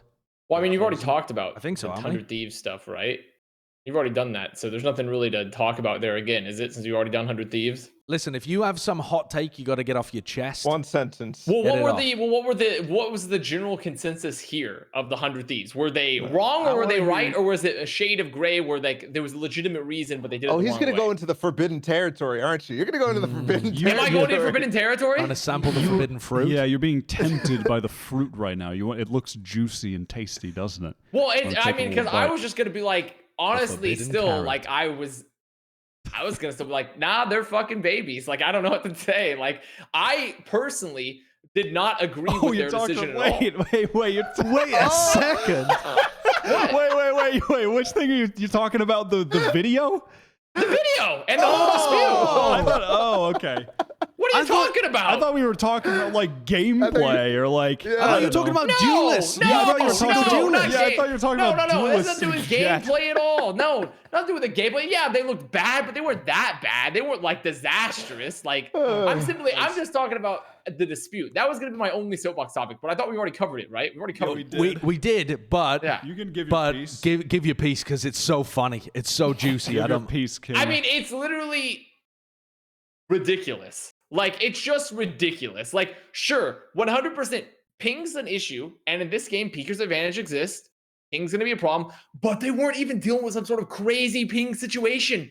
It was like 30 ping. It was like 30 ping. And on top of that, some of the Immortals players had higher ping than them. Like some of the, and so sure, they had one guy, I think it was Shot Up, that had like a really low ping. Like Shot Up had a really low ping. But there are other guys that had that were like way higher ping than them even. And so that already from the baseline, I'm like, okay, this is stupid. But okay, I get fighting over it. Everyone's gonna fight over ping. But then to release a video excluding the context of the reason why Riot fined you, and then in that same video that you're hoping to be exonerating evidence, your coach is acting like a total dick to like the TO. Like, come on, fuck yourself. Like, honestly, like that's like such a ridiculous, like, and then all the players over there like, hey, oh, we're showing it to this guy making minimum wage TO over here. We're really showing it to him. Fuck that guy. Like, no, the job already sucks ass to be an admin. And these guys, like, holy shit, what a bunch of children. Like, honestly, I thought it was so, and the thing is, their reasoning, I totally understood why they wanted to fight it, but their entire attitude, the way they presented themselves, the way they excluded the evidence, and Riot had to come out and say, like, actually, by the way, we got you in 4K HD, by the way. We got you in 4K HD. There's 3 people here, like, also going to testify that your coach told us that we were going to, like, use our social media to hound you, which they ended up doing anyways because of the fact that they decided to release this video that was doctored. So they ended up doing the thing that got them fined anyways. So the whole thing is ridiculous. Like, just it's and I see, and you know it's because all the 100 Thieves like hoodie gremlins, they're all 15 years old. They're always like, oh, they're so right, they're so good, they're so cool. Like, yeah, this is really the right move. But it's like, no, it wasn't. It wasn't. I totally would have understood if they fought with them in voice chat, if they released a statement saying like, hey, we don't agree with this ruling, totally understandable. If the players were pissed, totally get it. Like, fine. Inconsistent rulings, ping's an issue for sure. But to be a dick to the admins, to say you're going to like blackmail them with your social media, and then to release a doctored clip excluding the thing that got you fined, no, that's fucking ridiculous. I think that's so unprofessional. It's literally to the point of satire. Like, you could put that in some sort of HBO comedy. I could see it on John Oliver on HBO, and I'd be like, yeah, this is right. Like, that totally. Like, it's ridiculous. That whole situation. I'm losing it. I mean, I didn't. We were so it made much me really mad. It made me really mad because like, it just made me super mad because I got madder the more I read. Because you see on the internet, like wow, everyone's like, oh, stupid. they're doing it. They're so cool. They're so right. And it's like, no. Like, have you ever dealt with tournament admins? Their job fucking sucks. It's a shit job, especially online. Like, come on, man. Like, they're just being assholes. Like, you knew the context, but when asking him to go on the soapbox here, I'm pretty sure because when you said the hoodie gremlins, I'm like, oh, there's a connection here. The Envy 100 Thieves thing. Oh, well, this is beyond that because I'm not even allowed to have that high ground anymore because the org, my org's trying to be a hoodie org, right? Everyone's trying to be a hoodie org, right? Yeah. That's just how it is. And it's more just the fact that specifically on 100 Thieves fans, not so much the Envy fan base. Like, everyone wants to be a hoodie org. That's who makes the most money. That's just how it works. So it's more of just the fact that their fan base is so young and they're so influenced by their influencers and the culture of 100 Thieves that they could take a shit on a plate and put it up there on social media and everyone's like, this is so cool. Like, this is epic, 100 Thieves. Like, so I felt like the whole situation, especially for like adults and people that have been in professional gaming for a while, to act so unprofessional towards staff and the people that make their job easier and like does everything for them is insane to me. I think it's just an insane concept, the whole thing. What? Didn't expect that. No, I mean, that was hard in the paint at the end. I love that. It's a wild episode. Fantastic. Also, what organization did you get your hoodie from? What org is this? This. I don't even remember where I got this The from. Peter I'd have to Rabbit find it. organization. But I like it. It's nice. It's not an esports organization. It's not Carrots Gaming. But I'll have to Vitamin C I'd have to game. find it. That is an org. I'm pretty sure I've heard that name. Carrots Gaming. Yeah, I mean, that sounds pretty good to me. Oh my god. Well, my God. I mean, we still had to leave some stuff out of this as well. I But mean, I think at this point, it's How long have we been going, Kurt? I think it's like over 3 hours, So right? I think the plan is we should probably talk about the signings and stuff next week as well. You know, World Power Yeah, Rankings. because we skipped those. Yeah. Oh, I we guess skipped so. the two The only signings? one. How much? Okay, well, the only let's- one I was thinking about doing was T1 sign-ons because I feel like the shelf right. life on that one it's expiring. All right, let's squeeze that one in. All right. Okay. Squeeze Oh, we it haven't in. talked about ons. No, we haven't talked about it yet. No. Okay. Who? Exactly. That's what. All right, let's just end the segment. Let's just end it there. That's good enough. So, all right, weekly Okay. award. you want to actually end it there? No, let's. No? Can we play the David Denis video? We've been Oh, pronouncing yeah. his name so wrong this whole time. I mean, it's egregious. We've been calling him David Dennis. I mean, clearly his name is David Denis. I mean, I didn't know that. At the very least, we had to. I mean, there's only one S, and he's That was French Canadian. obvious. He That was told obvious. this. He told this to us during the co-stream, Josh. Yeah, I no. believe, I right? knew Yeah. during the co-stream, but I didn't know that previously when we've brought his name up. I Oh, thought his yeah, name I was David Dennis. My parents, like on one side, my parents on one side, my grandparents on one side have the last name Dennis, and I swear they only spell it with one N as well. But I mean, maybe they were just from Normandy or something, and they moved over in 1066. David Denis, what's he got to say? I don't know. Do you have the video, Kurt? Oh, What the hell? when it gets Yeah, to David just unmute Denis, it. yeah, Okay, this is important. yeah. We don't actually care about talking about ons. We only talk about David Denis here. That's the only important topic. Oh God, it does for some reason. The story of David Denis being an AI worked better when his name was David Dennis. It definitely does. I don't know why, Definitely. but he The just Denis sounds. humanizes him. Denis, yeah, it sounds too. Personality. Yeah, it sounds too cultured. It sounds too cultured. You can't be a robot if Be you're drinking a cultured. glass of red wine. Maybe it's you the other know, way. It's sitting like at the trying to table. subvert the fact that he's a robot, you know? True, Yeah, from it the could moment be. that I joined T1, one of the first There conversations he I is. had with management. This is was a different about the background. idea of an Same background, different. It's lighting. definitely the same background. It's just different lighting. His lighting's different. I don't wanna generally get- when he does it. demonetized for the music. So Oh, yeah, Good, okay. good. Yeah, good plan. Good plan. Good plan. All right. So anyway, the point of this video was that they've signed Ants from the Overwatch League. Avast, give us the rundown on Ants. Balla literally said, "Who megalol?" when we started this segment. Who megalol you know, we is have some Ants? clips in the video there, but this guy, he's as cracked as he is jacked.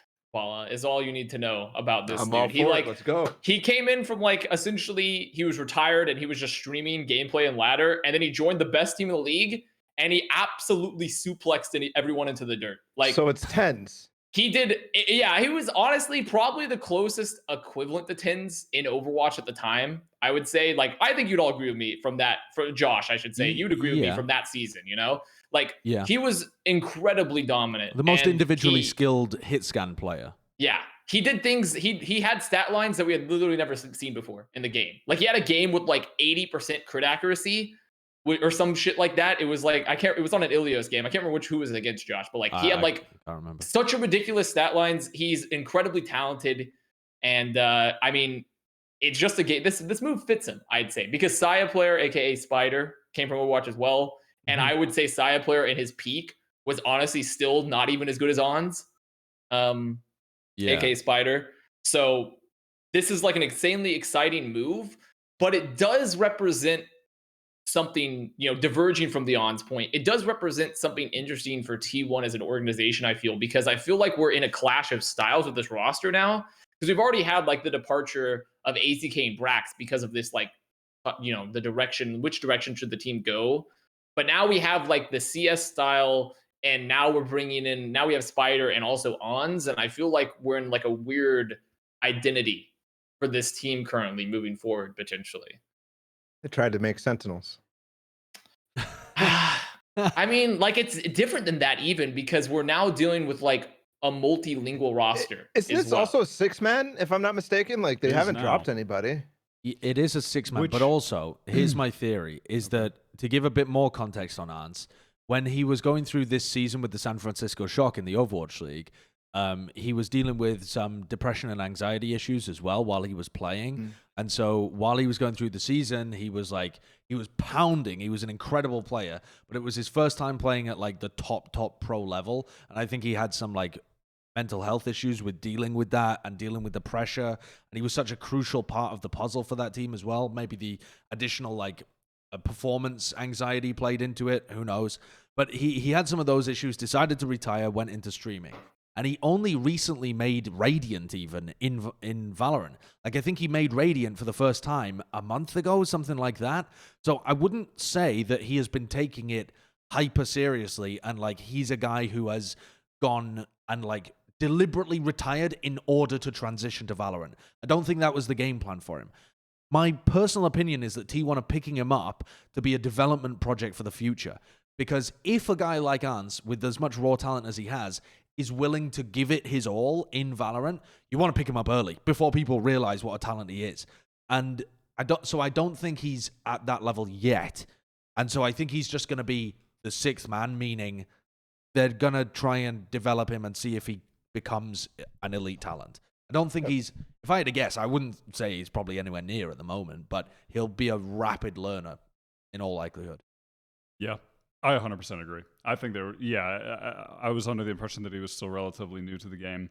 If we get him now before anyone else does, we'll get him for a lower price, and that ends up being a god in Valorant as well. We've already got shit, I'm about to hit Radiant. Why don't they sign me? Let's go.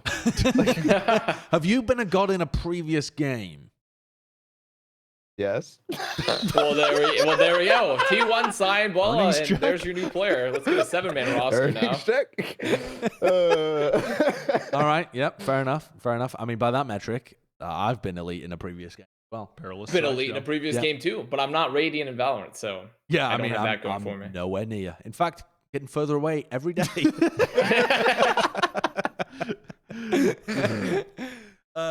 Yeah, I mean, what else is there to say about this T1 signing? I think it's for the long term, right? That's about it. Yeah, long term. It's cool though. Yeah, the other stuff, we know that Shanks has left NRG. We don't know who the replacement is for that. I think we'll discuss that next week. Hopefully, even there might be additional information next week as well. There is additional information regarding Shanks. Apparently, he has already been signed by who knows. He tweeted, but he's been signed. He tweeted that he's been signed. Oh, Roster Mania will continue next week. Talk about it. He did say it was a mutual agreement and whatever something. Okay. Like it didn't work with my play on the team. Right. We'll just tickle the balls this episode, and then we'll tease you until next week when we have more info, and hopefully there's actually probably going to be a bunch of other roster moves happening next week as well, because this is always the time to do it, is Masters. I mean, yeah, well, we'll get into it anyway, but you lose your Masters points if you move more than 2 players. But oh, really? Yeah, because I think you need 3 players to stay consistent in order to retain the Masters points. So presumably the top teams won't change too much, but the middle of the pack and the lower teams almost certainly will. But yeah, there's still a shit ton to discuss for next week. You'll still have the same 4 of us around as well. So I guess we'll see you then. Oh, and we gotta do the. Oh yeah, sorry. That's what everyone looks forward to. I forgot about the greatest part. Play this one last. Swide's Weekly Award. This ball is crushed. Doesn't matter. Same video as last week. It's a good one. Just blame me. I mean, I just fucked up the whole segment, didn't I? So just that's my fault. And that's what happens when we don't have Bren. I know, literally. The show devolves into fucking chaos. We don't know what's going on. We have a 5-hour episode where I just waffle the entire time and fuck up all the hosting. So that's why we have Bren. Can you please refilm that though with the last remaining flump instead of a baseball bat? Just you holding up a flump and then it slowly just slowly sags. This week, the weekly award, it's an easy one. We just mentioned him. Going to Brennan Hook. because it's his birthday today. Oh, it is his birthday today. It is. Yep. You So- should play him the Spider-Man happy birthday video. Yeah, I wonder if we all sing happy birthday very horribly because of the delay. Let's do that. Let's Happy birthday. let's leave it at to we're giving him the you. award. We're saying happy birthday. And oh wow, look at that. There it is. There's a still image, but Oh, that's not the great. video. But I appreciate it. That's a little job for you little typers that like to type things in the comments. That is your assignment this week, is to leave a little happy birthday Bren comment in the comments, as well as how much you think TenZ is going to be bought out for. And just let us know your thoughts on the details of his contract that you know nothing about. Okay. And I love the name Typers. It's like I could imagine that being a new Twitch emote. You know, it's like we have hypers, but now we're gonna have Typers. That's so there's the award. That's the Wise Weekly Award. Everyone thought I would give it. We hyped it up last week. Like, oh, who's it going to be? Oh, is it going to be TenZ? Is it gonna be? No, Brandon Hook. Yeah, I mean, otherwise you would have had to pick your best player of Masters, and people would have crucified you. So you've chosen the coward's way out. I mean, I could give mine anyway. No, don't want to hear it. No, just save it for next week. Yeah, we'll do Save that it for next week for our 8-hour episode. And hopefully, Avast internet will work then. Yeah, hopefully my internet worked this time too.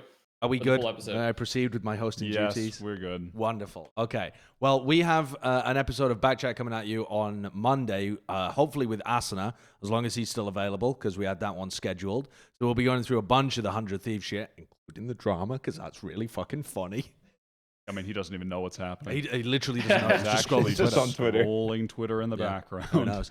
So, yeah, make sure that you're subscribed as well. There's a bunch of people who watch these videos who aren't subscribed, and the channel is growing at a slower rate because of it. So if you're getting the videos recommended, well, you want to get the fresh juice as soon as it's ready, don't you? You want to make sure that you watch our premieres live so that you catch all of Avast's entering into the into things and fucking up all of the webcams and stuff. So make sure you hit the subscribe button, and we'll see you next time. Bye-bye. No. No? What do they have to comment about? We already said what they had to comment about, Kurt! I said I that. wasn't listening. Comment a All right, birthday we're message going for off. Bren. Bye, my bad.